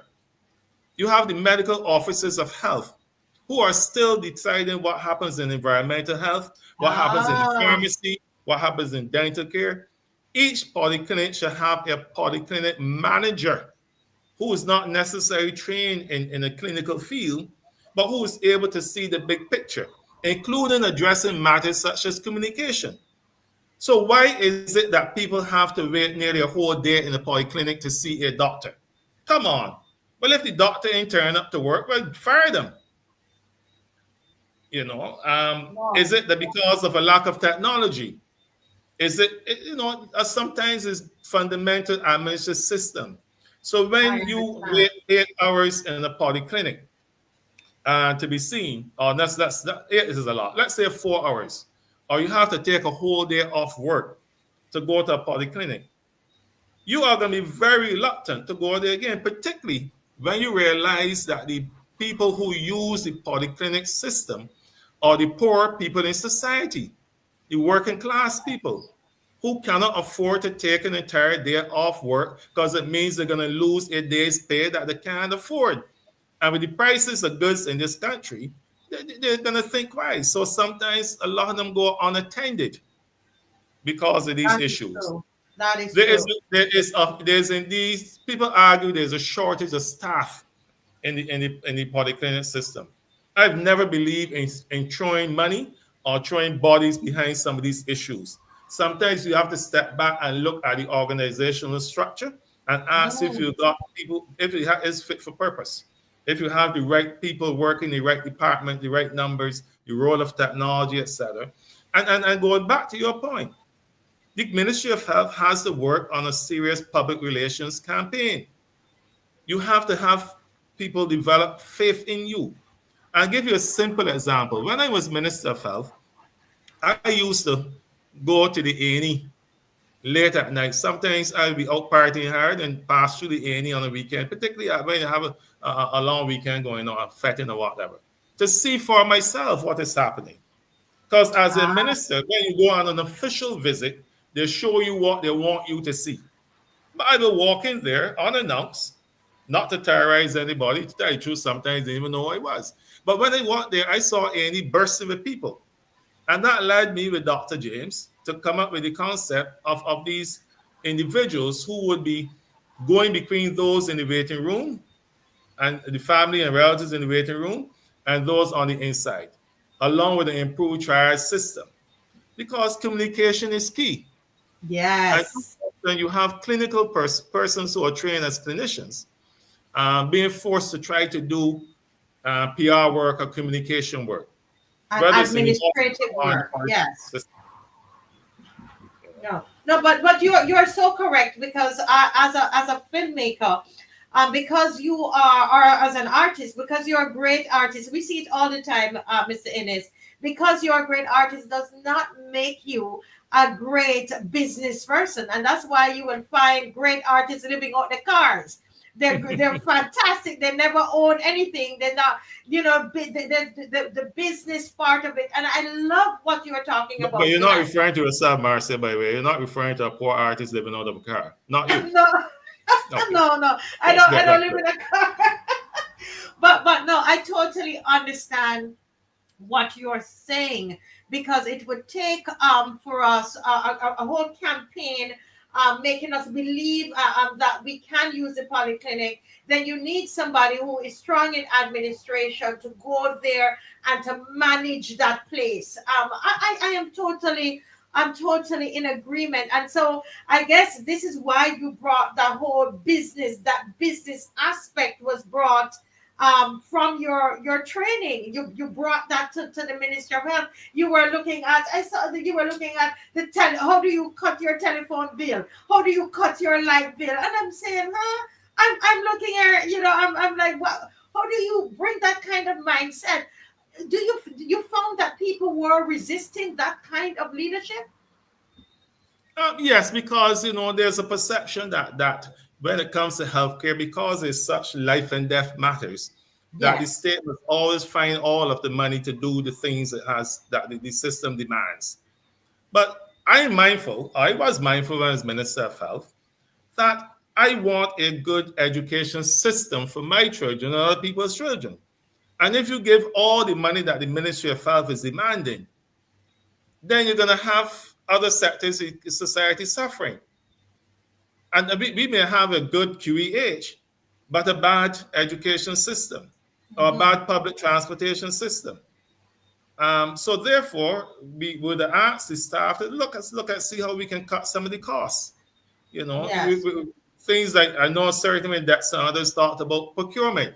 The procurement policies within the healthcare, the QEH and the healthcare system. Talk about that. I wanted, because that was interesting, the way you all, some of the policies that you came up with to make it more efficient. Tell us about that. One of them was a better tendering system. So you went to public tender for equipment and things that you needed, which actually had to drive some of the costs down. Because prior to that, the perception was, this is such specialized equipment and specialized services, only select few can do it. But he said, no. If that's the case, let the tendering process bring this to the fore. But I'll give you a classic example, man. I say talking about efficiencies and costs. We had to reform the Barbados drug service. And I keep saying the conversation cannot be just about the QEH. Because if you don't address those other, QEH is part of an ecosystem. And if you don't look at the entire ecosystem and just a narrow part of it, we're going to be making a mistake. When I was there, I think in 2009, it was told the Barbados drug service is costing just over $20 million a year to run. And when you look at historical factors, for the 5 years senator, it had been growing at a rate of almost 10% per annum. So in 2-3 years' time, we'll be up to $25 million at a time when the economy was under pressure. So we instituted reforms in the drug service. Now, you had individuals, including medical practitioners and pharmacists and pharmacy owners, who went out to the public and said, this Donville Innis policy is going to result in people dying, Yes. earlier death, etc. But I knew from the crunching the numbers that it wasn't just about dollars and cents, it's getting a more efficient service so that people can expect to get good medicines, but at an affordable cost. And there's some medicines, oh, you have generic versus the other type of medicines, I said no. At the end of the day, it's about the efficacy of the drugs. So we put in place a team to look at the overall policy, the cricket, come up with the numbers, and it worked. And what did you, John can Boyce, you spell out exactly what did you do? Because I know that the average Barbadian at first, would be like, oh no, I can't go to the private pharmacy to get the drugs that I needed. If I go there, then I have to pay for it, right? But if I go to the public pharmacy, I would be able to. And so I know that was a big change for Barbadians.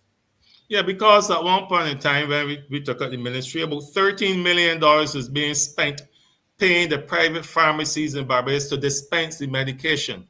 That was a handling fee. That was not the medicines. That was a fee paid to private pharmacists in this country to dispense medication. 13 million. No. 13, 1-3. So I said, no, how could we, basically the government was subsidizing what was really a private sector enterprise, the pharmaceutical industry. And that was not, it didn't make any business sense or common sense, quite frankly. As far as I'm concerned, well, tough luck. If you own a pharmacy, you have to find creative ways of marketing your service or your product so people come to you. But we were giving taxpayers money to these private pharmacies. To some extent, we said, no, if you get your medicines at the private pharmacies, but you have to pay the dispensing fee, which is a small amount, $5, $10. It depends on the value of the medication. And for those who could not afford it, you get it in the public pharmacies. So we spent about $650,000 in the first year, $650,000 to revamp the public pharmacies to ensure that they're adequately staffed and resourced to handle any increased influx from the public. Nobody died because they could not get essential medicines in Barbados, as far as I'm concerned back then.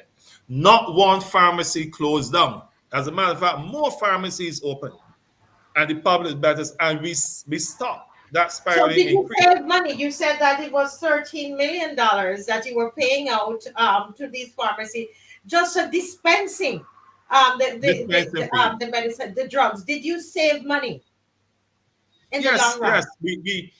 Well, first off, we're able to stop the spiraling increase in cost of the drug service. Well, yes, but we're also able, all things being equal, to reduce the costs of operating it. So even though you may have had more people coming on to the service, etc., you were able to actually meet the increased demand without increasing a burden to the taxpayers of Barbados. Because you said earlier that the cost was increasing at 10% per year. So approximately the fact that you were able to, and that's, as somebody who is trained, I love that. I personally love that approach. When I read it, I was like, what? This is a minister of health.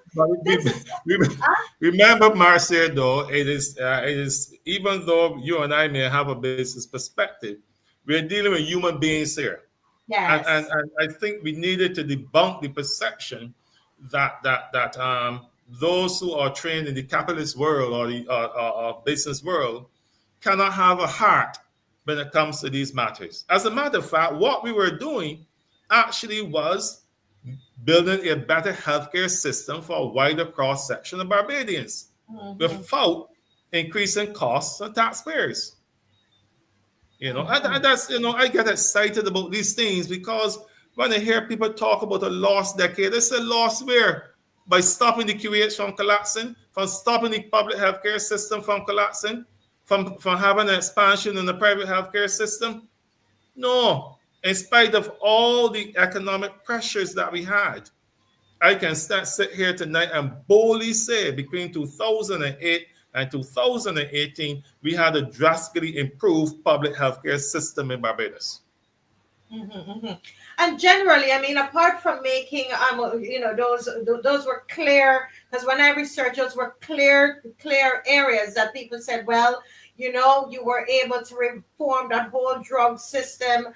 They talked to you about, getting in terms of the electricity, and why I can't remember the name of that thing. I don't know that piece of equipment. Why? I don't know. I mean, there are some tangible things that you generator that you did. Can you tell us, is there anything else that you would say, I left, but we started that, we didn't get to finish? Is there anything like that you would say, any policy, any structures? Oh yeah, there are many, and not just physical equipment. We were able to create and bring into force a new Medical Professionals Act, because hitherto doctors could call themselves a specialist in any area without necessarily having the postgraduate qualifications, qualifying them. Medical Professionals Act. Medical Professionals Act. That is a law that governed how doctors are registered in Barbados. And before, you were just registered as a medical doctor, and you determine, of course, if among your colleagues, who could be a cardiologist, who could be an obstetrician gynecologist, who could be a pulmonist, whatever. And I'm not saying that they were not that they were bad doctors, but we needed to step into the 21st century. The other thing we say, when we came into office, the Barbados Medical Council comprised entirely of doctors. And he said, no, who would guard the guard? We were able, therefore, to recreate a new medical council on the medical system that included lawyer, patient advocate, and other non-clinical professionals. Why was that so important to you to make sure that you had lawyers and other persons in a part of that body? Why was that important to you as a minister? Well, even though I was heavily criticized by BAM and some members in the medical field, I actually felt it was to their advantage to have people from outside of their profession deciding who can practice in Barbados in their profession. They avoid that nepotism and that relation. Quite frankly, it's a lot of friendly society thing going on among the profession. We did a similar thing too for the nurses and all the councils that came on the Ministry of Health. I think except the dental council, we weren't able to complete that when I was there. But I said, no, all of these health councils should have individuals who are not necessary from those particular professions governing the council. And it was very critical. We also, instituted continuing medical education.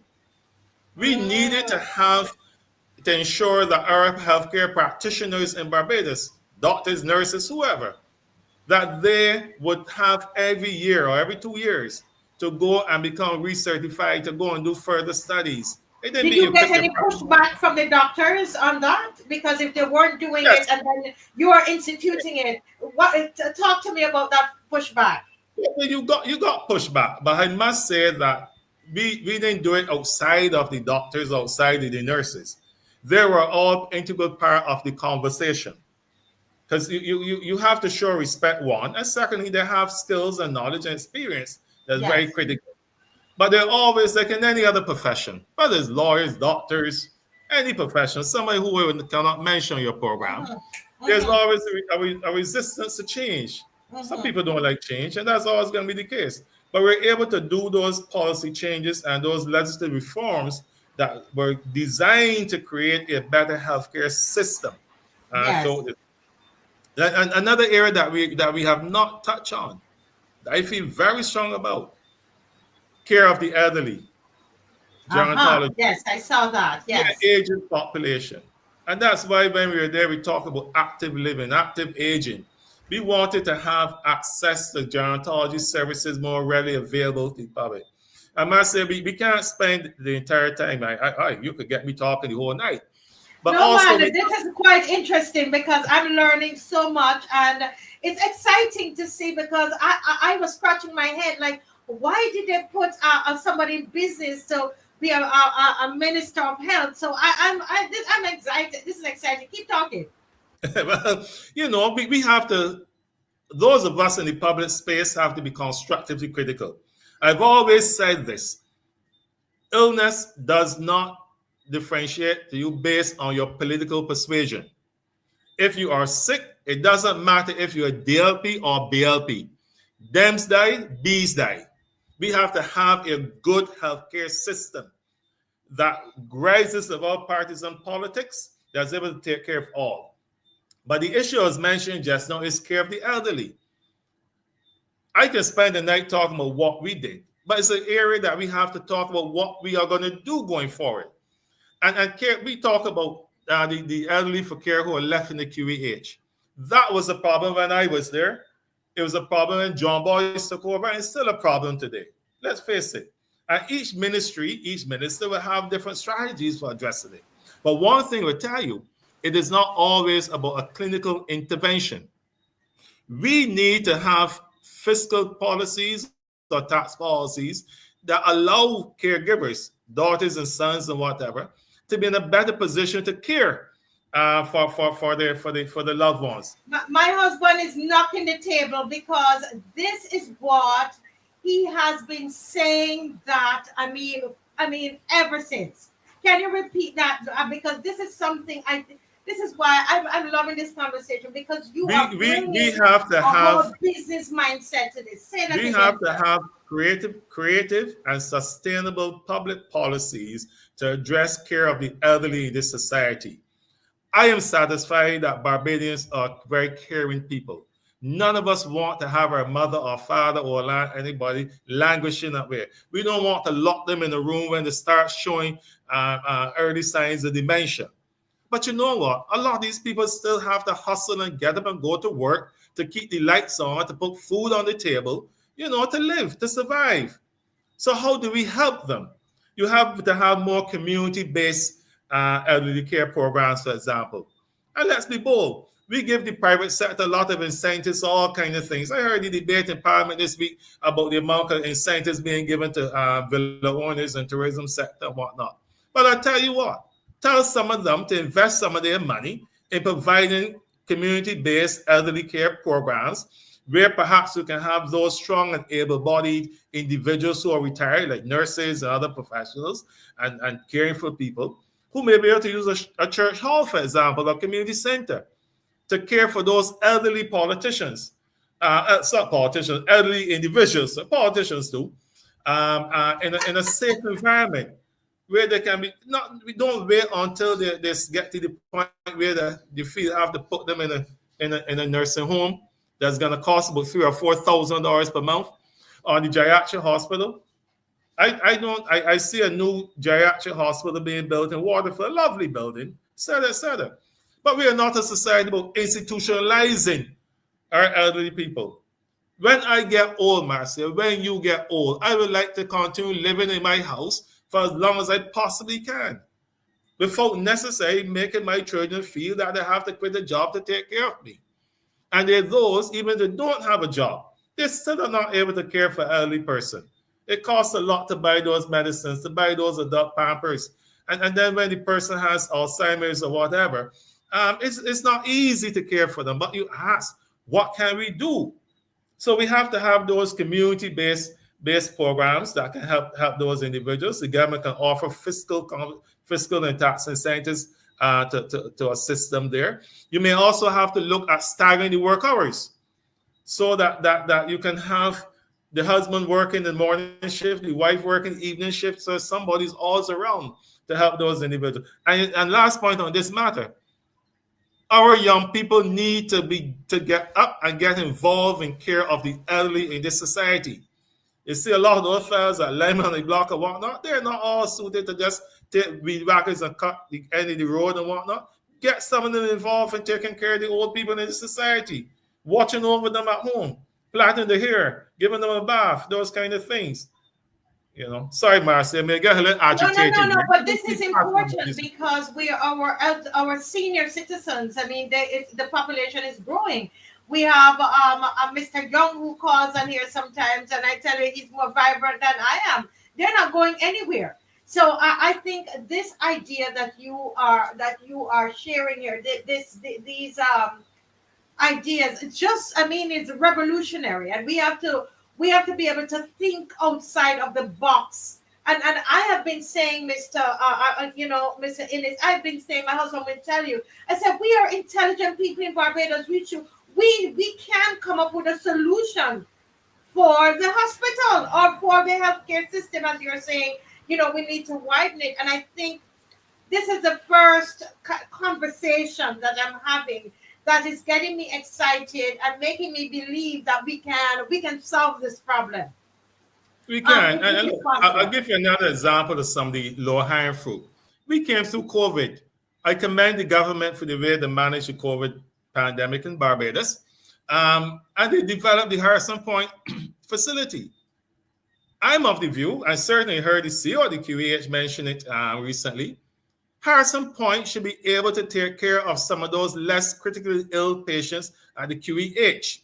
Ease the pressure off the hospital. Let some of those less critical people be dealt with at the Harrison Point facility, for example. These are low-hanging fruit, not things that would break the bank or break the treasury. Why do you think something that is so obvious, like we speak about that all the time, like why aren't we using that facility? Why do you think someone being in government, why do you think this is not happening at this time? I don't know. I honestly don't know. I'm not in the corridors of government. I just sit by and observe these things and ask the questions. It's the facilities there. There's no money to spend upgrading anything drastically, whatever. It's there. It's needed. But I don't know. And we keep asking for more money for the curation and whatnot. No, money is not the only issue. In recent times, this administration has created a health policy. And I say, I'm not knocking that because under the last Democratic Party administration, we looked at a new healthcare model for financing, a new model for sustainable healthcare financing in Barbados. And that may have led to the creation of the levy. But I don't know that the money is being spent in the right area. I don't know that the QH needs more money. I don't know that the QH needs a lot more staff, for example. People need to think outside of the box. We're bringing in nurses from Ghana, for example. If we say we need them, we need them. But we're not telling the country necessarily why so many Barbadian nurses are leaving. I'm not hearing about the exit interviews. That's what I want. My other question here, because I hear you talk about efficiency in terms of, you overhaul the drug service and we talk about the equipment and generator, all these different things that you've done. But what about the exodus of nurses? Do you think, or under your administration, did you increase the salaries of the nurses? Is that something that you think that if that is done, that we might be able to keep our nurses here? I honestly don't know what the situation is today. I am one that like to refer to empirical evidence, the numbers who've left, etc. But salary is not the only thing, There are other terms and conditions that a modern HR practitioner would provide. But do you think that we could do a little improvement on the salary? I think everybody can do a little improvement in the salary, not just nurses. Because if you pay nurses, you're going to have to pay the firemen more. You're going to have to pay the policemen more. Everybody is special. And I don't want to start singling out anyone. But nurses, for example, you may be able to give them other incentives. Sometimes, for example, they need a babysitter or daycare services for their children. They may need help caring for the elderly persons in the household as well. The other incentives they may need assistance to further training, for example. So there are many areas, but you know, we cannot build a healthcare system in Barbados by importing healthcare professionals to work.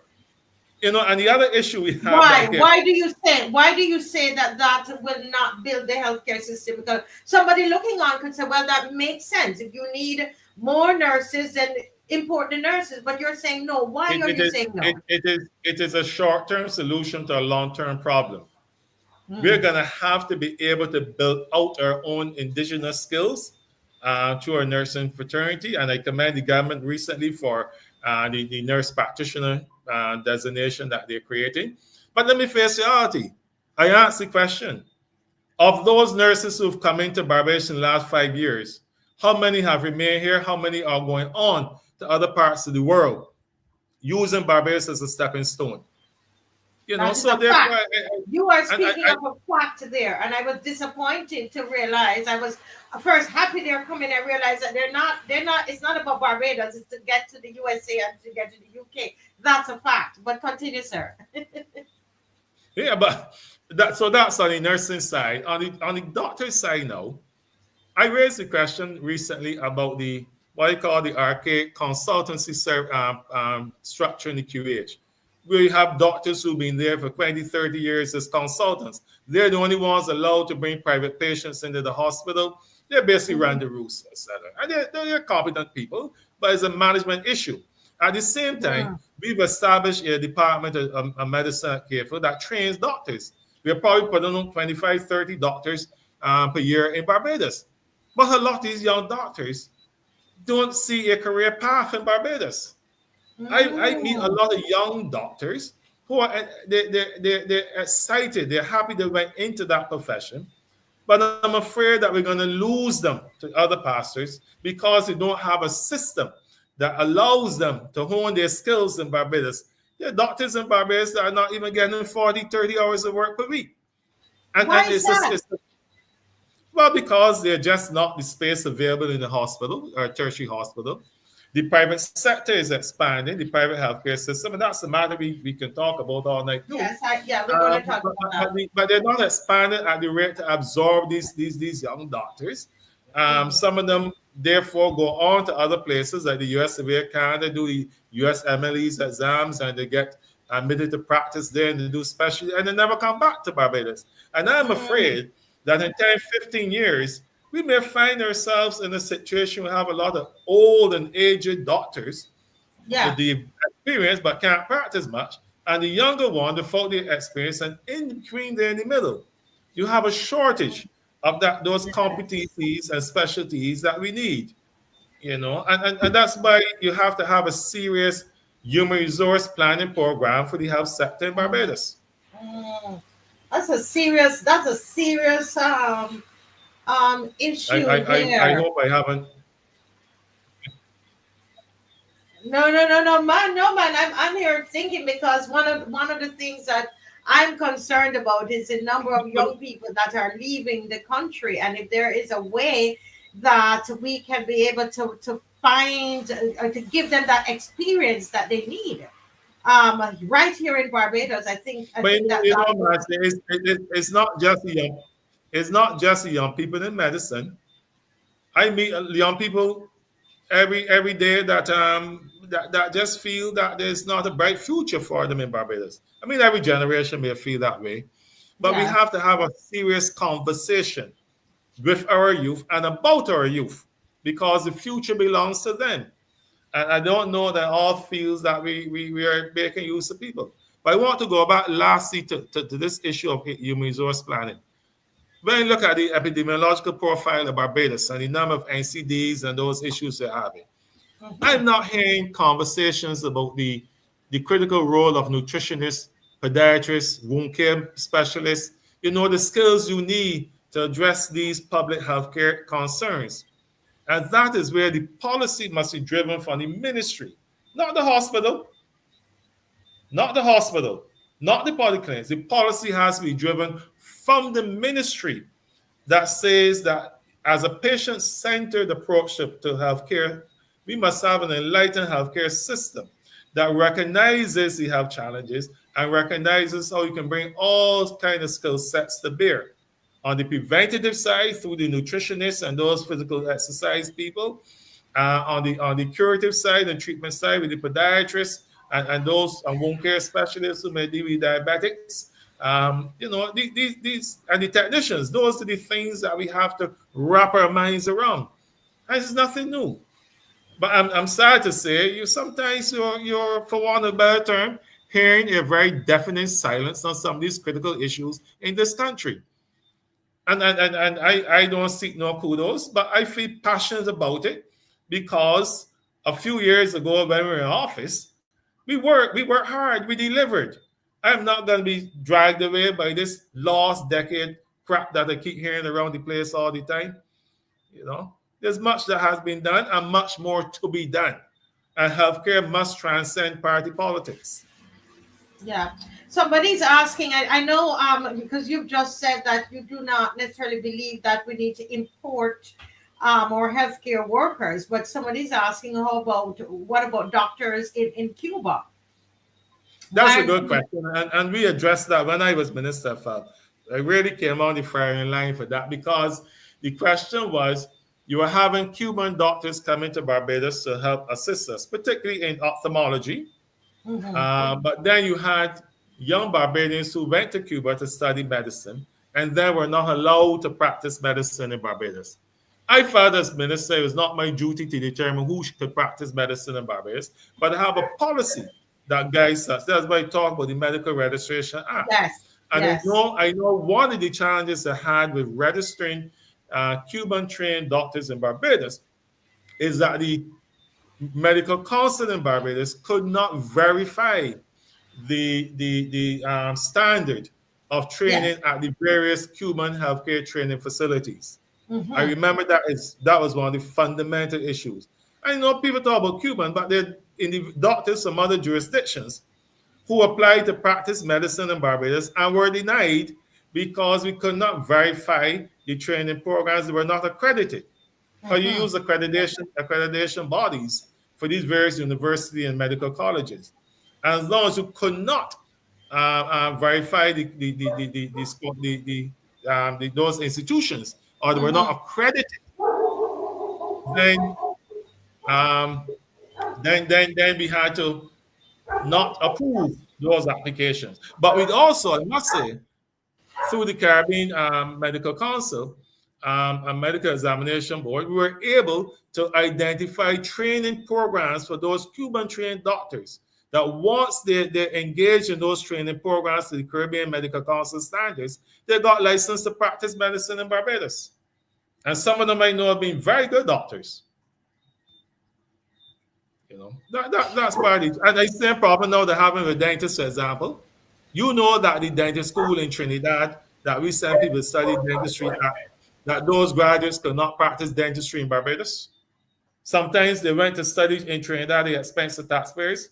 So you had a dental council comprised entirely of dentists who were saying, no, they didn't have these skills. So the dentists in Barbados, who are licensed now, were setting exams to determine how these same youngsters could practice dentistry in Barbados. And I thought that was a real mafia move that needed to come to end. But unfortunately, I was sent off to other ministries. You didn't get and where one of the things that I saw, one of the areas that I saw that you wanted to tackle was a new hospital. You were trying to get a new hospital in Kingsland, in Christchurch. Can you tell me why Kingsland and what became of that idea? Did you do anything with that? Did you start? Well, the issue came about because the feeling was that the Queen Elizabeth Hospital at Martindale's Road had become a very aged and tired plant. Now, all old buildings, you don't get rid of them. Some of them are renovatable, for want of a better term. But the feeling was that as we look down the line and ask ourselves, what kind of healthcare system do we want for Barbados? And what is the role of a physical tertiary care institution? We felt that the QEH, we needed a new tertiary hospital. Yes. One that was physically constructed in a manner to address our growing demands and down the line what we're going to have. One that will also have a private sector wing to be able to generate revenue to help sustain it. And when you look at the high maintenance costs of some of these buildings, that's where sometimes you make a business decision that is more economical to invest in a new building now rather than trying to maintain the old building. But there's also a view that the old building then could be used as an elderly care facility or some other facility. So and it was the technocrats who looked around at options, including one at Kingston and Christchurch. But that died of natural causes, I suppose, at a certain point in time. Why? Why did it die of natural causes? You think? Because I love the whole idea of it, where you were saying that part of the building can be used to generate revenue, etc. It sounded interesting, and the fact that Christchurch is such a big parish, it made sense to me when I read it. I only read that for the first time this week. But why did it die a natural death? But let me back up and say that area was identified. I think one in the lower state area was also identified, because when you look at the number of calls that the ambulance services get and where they're coming from and the time frame it took to get the different parts of the island, the view was that these locations were best suited. And that's planning is not my forte. That was the technocrats thing which I supported. I heard you say that you then call on the technocrats for that. Yeah. I know my limitation, but the harsh reality is that at the point in time, the economy could not afford to build a new structure, so we had to continue what we have. We didn't say, well, we're not going to keep the QH going. Why is to build a new hospital? But the reality about it is that the money was just not there to do it. What kind of budget were you looking at? What was the budget you were looking at? Well, the one I heard was almost $1 billion to build out to more than 1 billion Barbados dollars. And even when we look at the PPP options, the private-public partnership options as a source of way of financing, it was just not one that we were prepared to put the country in a level of debt to build out. We can't justify that singular expense at the point in time. And I certainly needed to know that the government and the people of Barbados to handle that cost for the next 10, 15 years down the line. And we had a lot of economic challenges at the point in time. So we decided to shelve that and not let it be a distraction at the point in time. Interesting. Tell me about you talked about a section of that building. The vision of it. I'm excited about that. You said there was the vision of a part of the hospital would be to generate revenue. What were you thinking? I don't want you to give out all your ideas, but what were you thinking? What kind of how were you? There are no state secrets. Right now, you have a situation that's been going on before I was born. That the consultants at QH determine who can come in and have their private work done in there.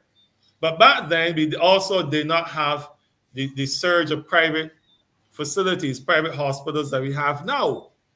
So we found that if you are able to build out a private area, rooms, shared surgical units, etc. But let me say, Marcy, another key aspect is that business development plan saw Barbados becoming a center of excellence for healthcare for the Caribbean region. So we also saw a model that will allow people from other Caribbean islands to come into Barbados to access our healthcare system. Okay, you're breaking up. No, is it him or for me? your feet? Florida or Canada. Can you repeat what Colombia you just said? We're losing you there a little bit. Sorry about that. I was saying that the business development model that we envisioned then would have seen Barbados becoming a center of excellence for healthcare, which would mean that we develop a schedule of specialties, working within modern physical facilities and being able to attract clients, patients from other Caribbean islands into the new facility and able to generate a sizable percentage of revenue to keep that facility going. So that was part of the business model that we looked at the point in time. Yes, yes. Now, But you go ahead. talked. So it's a very interesting, and it's I never thought of a hospital being in that location, but it makes a lot of sense to me.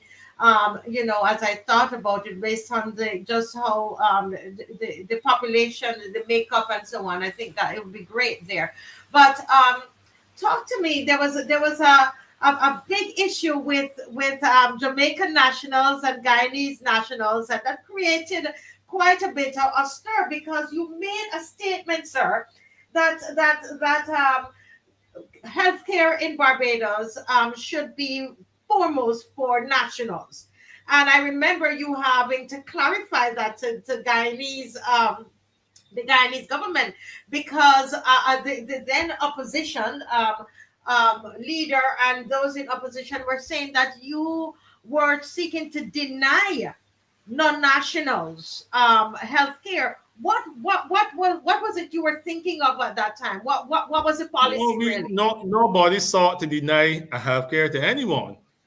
We were seeking to administer a then long established policy that healthcare in Barbados is free at the point of delivery in the public system to Barbadian citizens or lawful permanent residents.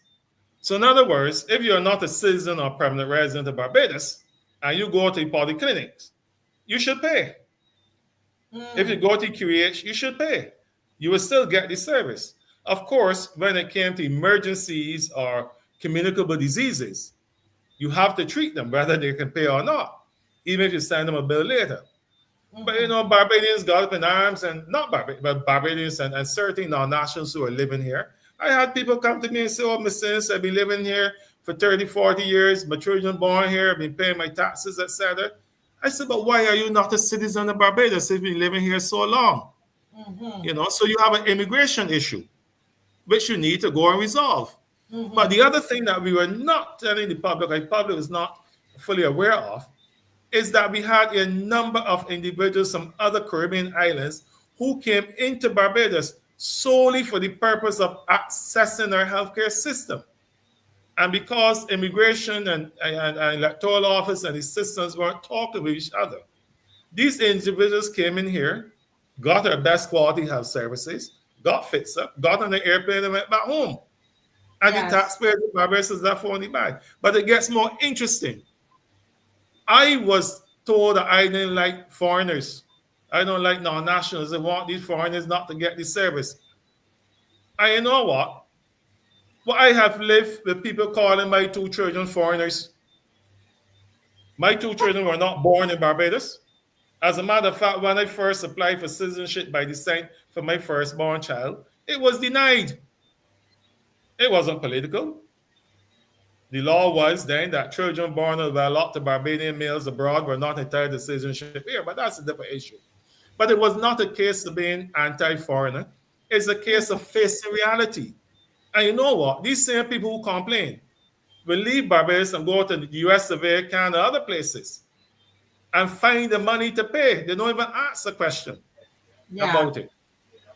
I don't know the cost of it per se, but it is a reality we have to face.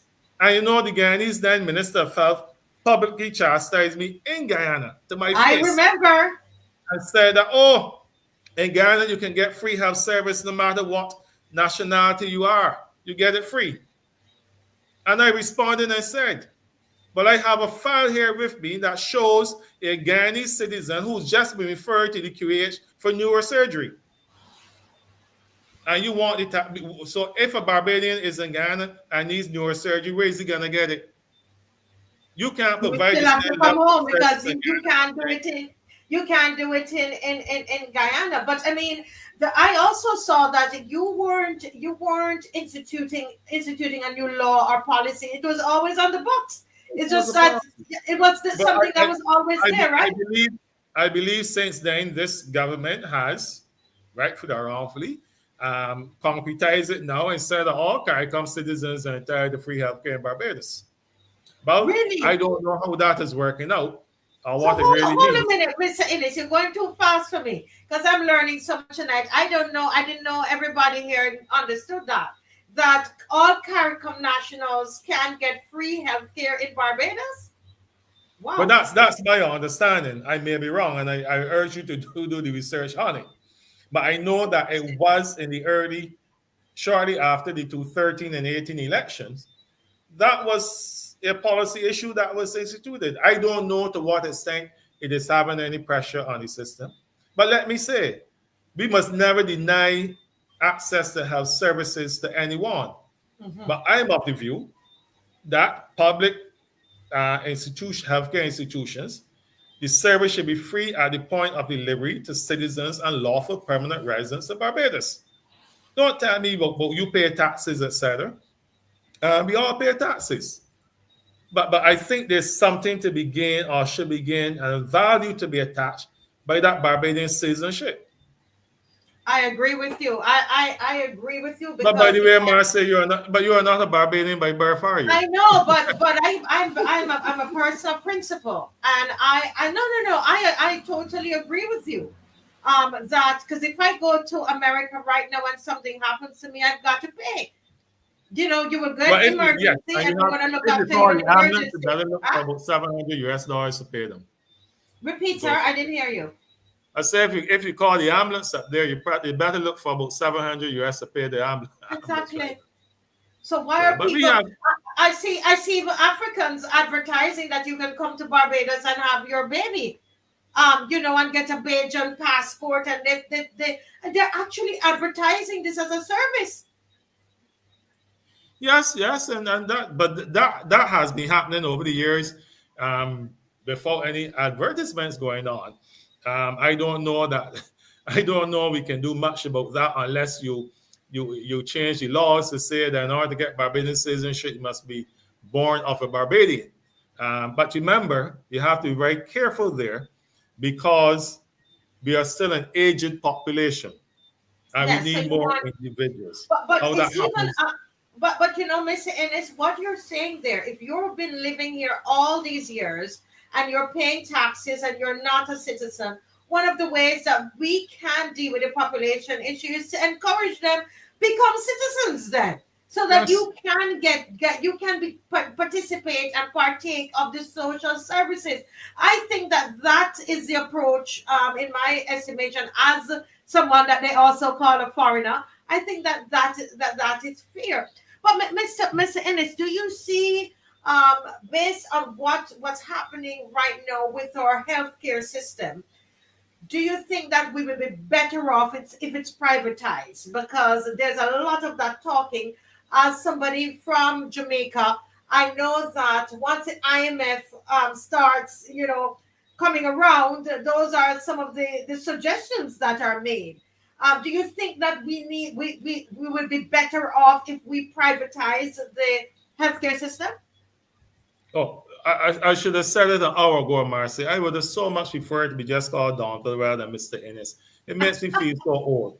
But anyhow, I'm diametrically opposed to privatization of a large-scale privatization of the healthcare system in a small open economy like Barbados. And I remember when we were in office engaging with the IMF. And the pressure is on to go. I will be off screen just for 2 minutes. Just keep going, please. Thank you. Yeah. And I had to say to one IMF official back then, when you get on your aircraft and go back to Washington, D.C., we have to deal with the fallout in Barbados because we would blindly follow your programs and your suggested policy. I don't believe that Barbadians should be paying a fee to access the public healthcare system. I certainly believe in that socialist type healthcare system where all of us contribute to a pot and everybody, regardless of their status in life, can have access to the service. But it's not a perfect situation, which means that there's room for the private healthcare system as well. Those who can afford to pay, those who have health insurance, can go and access the private services. But the public service must not be so diluted that poor Barbadians now feel that they have to beg, borrow, and steal to access basic services. That is why it's very critical that we get it right in the polyclinic system, we get it right with the community healthcare programs, and that we get it right at the QEH or all the tertiary healthcare institutions that are publicly owned. We cannot go down the line of a private healthcare system. And if the IMF or anyone wants to say that Barbadians should be paying something towards the healthcare system like that, I say we're already paying. We are already paying. We are paying taxes indirectly. And even so, there's still a health levy being done now that everybody pays. You know, so you can't run away from these things. It's not just a financial thing. You're talking about human lives here. I don't want, if I have a housekeeper or gardener, to feel that they can't get the same level of healthcare that I can get as their employer. It's not fair. It's not right. It's not who we are as a people.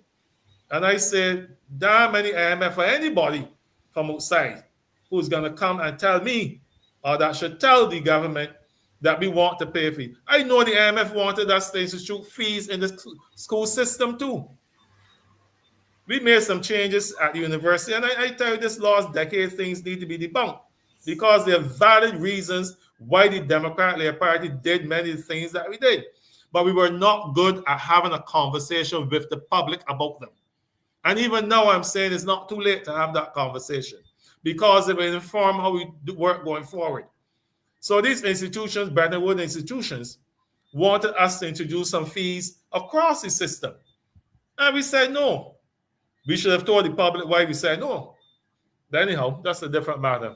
Yeah. And you know what I love is the fact that we're able to have this conversation, you know, Mr. Innis, and people are still, I'm telling you, the numbers are increasing because people want to hear this is good discourse that we're having here. But you know, one of the things that you're talking about privatization, and you know, there were accusations about that is what you really want, because you were bringing your business mind to the ministry, and you were transforming the Ministry of Health and using your entrepreneurial skills.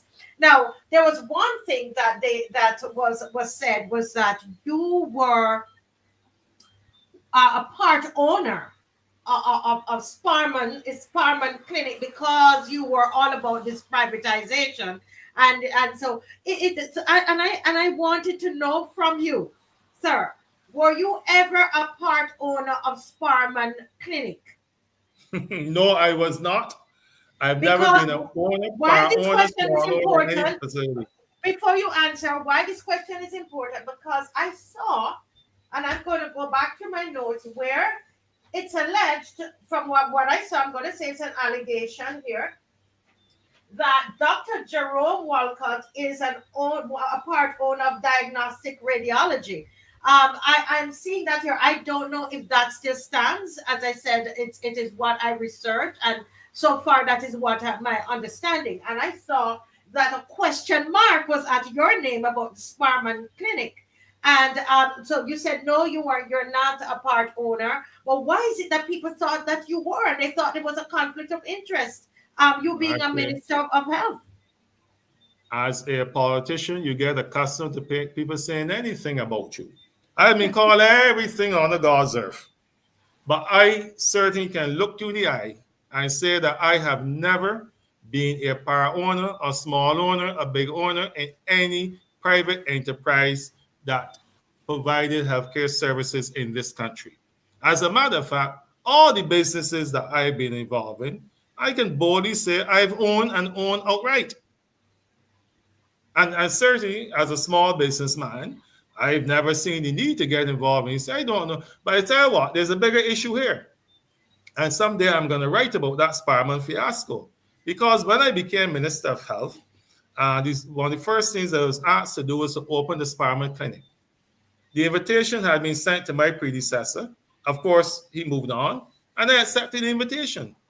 That's how I really got to know Alpha Sparman, who at that point in time was under the gun. There are people who came to me as Minister of Health and say, you need to get Sparman out of here. And I said, hell no. No minister should be said who can practice in Barbados. That's for the medical council of the peoples to go. And I refuse to take out anybody's firing range against Dr. Sparman. I officially opened the building. And then next thing here, I open the building that I own. Well, I have to be some half idiot to do something. So, Why but would no, you they consider the half idiot? Why would you say for you to own part owner of Sparman Clinic while being the Minister of Health, you would be a half an idiot? Why? But first off, I will be duly bound to explain that and state it to the public of Barbados. It'll be a blatant conflict of interest. Blatant Okay. conflict of interest. So is it that if it is true, and I hope someone from the government is listening, and I still don't I haven't memorized the name of the private enterprise diagnostic radiology. If it is true, that Dr. Jerome Walcott, if it is true, is a part owner, it would, you're not saying it, but it would seem to me that there would be some conflict of interest. But as I said, I don't know. Let me say, I know Jerome Walcott pretty well. He's been a good friend for many, many years, even though we differ politically. And the Jerome Walker I know don't spend a bad cent. The Jerome Walker I know has no business bone in his body at all. I will find that very hard to believe. I'm going to call Jerome tomorrow and ask him. Ask him for me. Tell him that Marcia, I don't think it's true. Because that is on the internet. When you search, you see that, and I will send it to you, sir. But a lot of things I could be wrong. A lot of things go there, but all politicians, DBs, everybody, and majority of it is not true. It's not true. That's the wrong issue. But I don't believe it. Yeah. But sir, this has been really very rich. But I want to say, I mean, how many years were you Minister of Health, sir? Is it 4? Just under 5 years. I think from October 2008 to January 2013. So just over 4 years. Just over 4 years, right? That's what, right. But looking back at it, sir, those 4.5 years, do you see anything that you say, man, I wish I had done that differently? Especially when you see what's happening with the healthcare system now, you say to yourself, probably if I had done this particular way, we would not be in the situation we are in now. Is there anything that you see and you think about and say, I could have done that differently? Yes, I would have started a show like the Marseille Week show back then and had more public discourse on the issues of the day. I think that that back then, I wish we could have invested more in technology within the healthcare system. I think it's extremely critical, and I really must commend the government today and the Geriatric for moving, even though we were able to start quite a bit of it. Don't get me wrong, the digitization program was started when we were there in the ministry. John Boyce really pushed it a lot when he became minister as well. But certainly the role of technology within the healthcare system should have become far more important. Why is that? Why would that be something? Why do you think it is so important? It improves the efficiency. Take, for example, accident emergency department. A significant time is spent in there because doctors and individuals are waiting on diagnostic reports to come from elsewhere. So if you are able to get X-ray results quickly or lab results, or a patient may present themselves and you're able to go on your system and pull up their records from the polyclinics or elsewhere, you're able to treat them in a more timely fashion. And then the records are it's a continuum. You leave the hospital, you go to the polyclinics, you go to the patient's department, they're able through technology to pull up your file instantaneously. It allows for shorter waiting times to be seen in a patient's department. It reduces the time to get surgeries and such like. So technology is a major area that we should have invested in.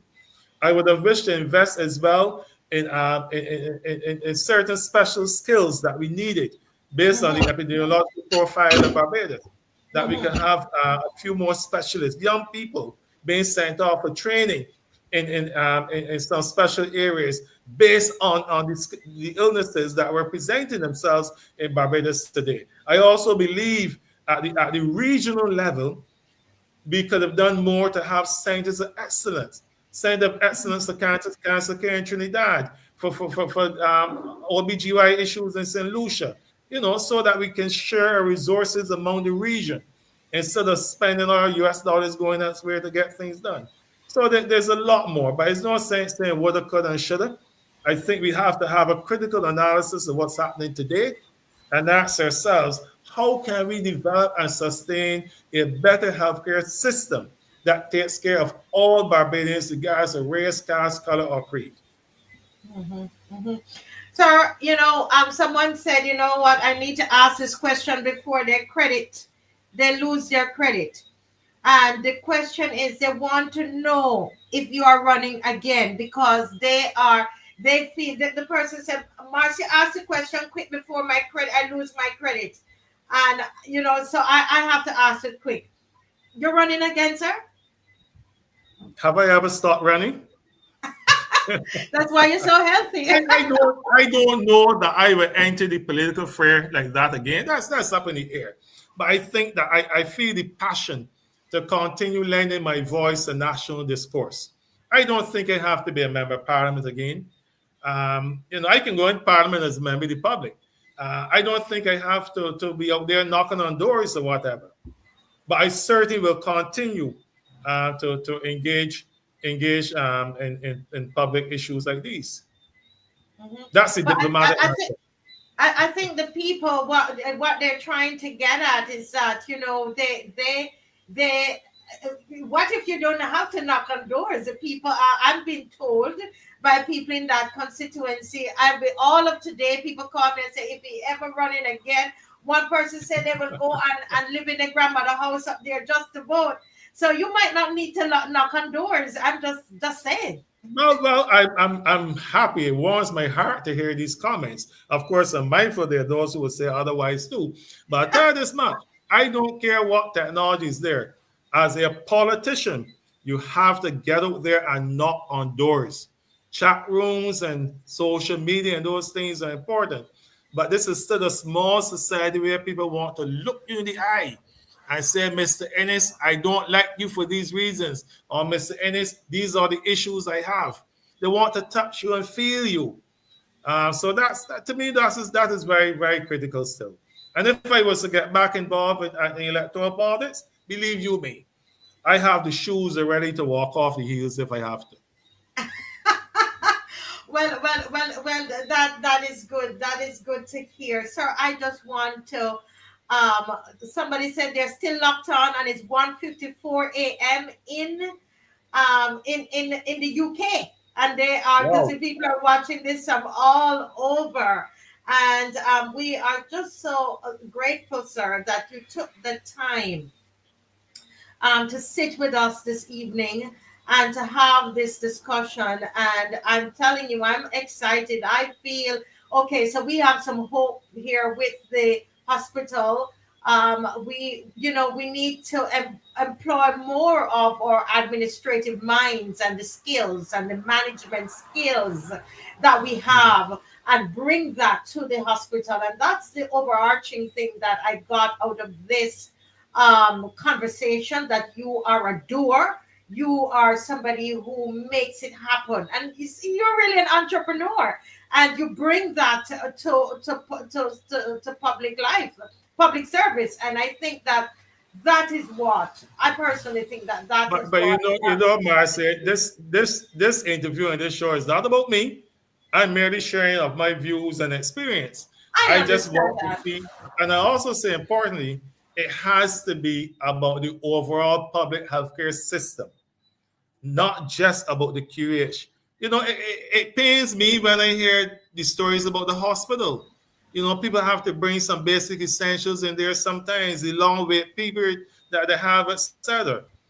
But those things can be addressed forcibly and in a sustainable manner if you look at the big picture and ask yourself what are the best policies and programs to drive this sector forward in a good way. Yes, excellent. And the people they want you to come back. So we will have to figure out what. I will be back on the Marcia Reed show. You want repeat, sir? I will be back on the Marcia Reed show for sure. Yes, they want you to come back. But Mr. Innis, before you go, sir, I am asking you kindly to attend an event on Sunday. Dave, can you put up this picture for me, please? Put up the poster for Amaya. There's a little girl. She is 8 years old, and she needs a liver transplant. And I really was supposed to advertise it tonight. I got so caught up in the conversation, I forgot. And Red Plastic Bag is going to be singing there at the concert on Sunday evening, 5 o'clock. And it's Coffee's Restaurant right there on Bay Street. And Okay. so we are asking everybody, come down and let us. If you don't have something to give, you don't have anything, financial to give, just give her the child a hug, a well wish. So I want to invite you, sir. It's 5 o'clock early. Then I know you like to do your dancing and thing. You can go to your other events, but it's No, five no, o'clock no. I on will Sunday. come. You will come? Oh my goodness! I will come. Well, You know what, Marcy? It's always so sweet to see another Bayfield boy in the form of Red Plastic. But you know he's from Bayfield, St. Philip too. Good talent. A sure work coming through. I will be there, my crew. good. And I know you're gonna do when he sings something happening. If you want to see Mr. Innis dance, you need to come to Oh, the dear. concert. Because let me tell you, and Maxine McLean, oh Lord have mercy, they could dance, and I mean, real fun. They're fun people, the two of them. But Thank you. Sunday, it is Sunday, guys, at 5 o'clock. Come out and it's Christmas cheer, and let us Okay. help Amaya. The hospital is trying to find a match. They're trying to find to see if the dad is a match, and then the hospital is going to going to pay most of the all the direct expenses, but there will be some indirect expenses, as Good. Miss McLean would have explained on the show, of something of this nature. So we're going to ask you, let's just come and spread some Christmas cheer this Saturday, 5 o'clock, and come and dance with Dan Donville when he starts to sing. You see, he ready. Well, good night, everybody, and Good thank you night. so much, Mr. Innis. Donville, he Thank said, you. don't call him Mr. Innis. I have to call everybody Thank Mr. you. But thank you so much for joining us. God bless you. Thank you very much, and good night to all. Good night, sir. God bless. Bye-bye. That was wonderful, guys. That was wonderful. Dave, any Christmas songs there? Or we pass the time? I think we're done. We're done for the night. Oh, no, I know. If I could do it, start here, like. I don't take it. You want to do that? You take it, you must be mad.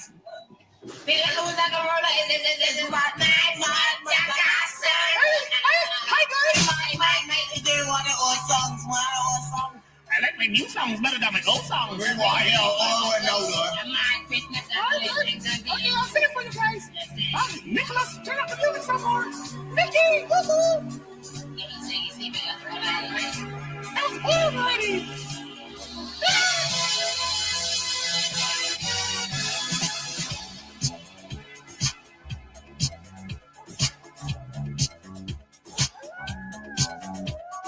Christmas time again. It's Christmas time again. It's Christmas time again. It's Christmas time again. The festive season that we love is here again once more. For little children must feed and then put murder around the door. Be fucking fun. New cheers, new fridge, and new Congolian. But Santa Claus, big family coming back from England. Nice to be back. To have some fun. Because it's Christmas. Christmas time. We eating ham and turkey and the church for the first time. Because it's Christmas. It's Christmas time. Your liquor friends will come and drink you whiskey, sorrow, away round. It's Christmas time again. It's Christmas time again. It's Christmas time again. Some people cleaning the house that they never cleaned before.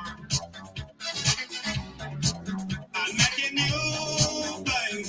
I'm buying special things from Phase 4. You going down? Watch yourself hold your money tight.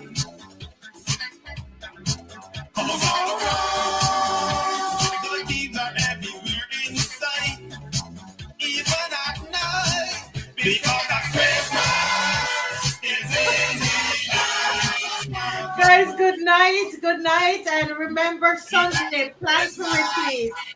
Plan for Sunday at 5 o'clock, okay? Red plastic bag and Donville Innis will be there. All righty then. God bless you all, and we see you. God bless you. God bless you. And I can't even find where to listen. Where am I? Oh, am I coming off this show? I can't find it. I can't find the button. All right, we're gonna end.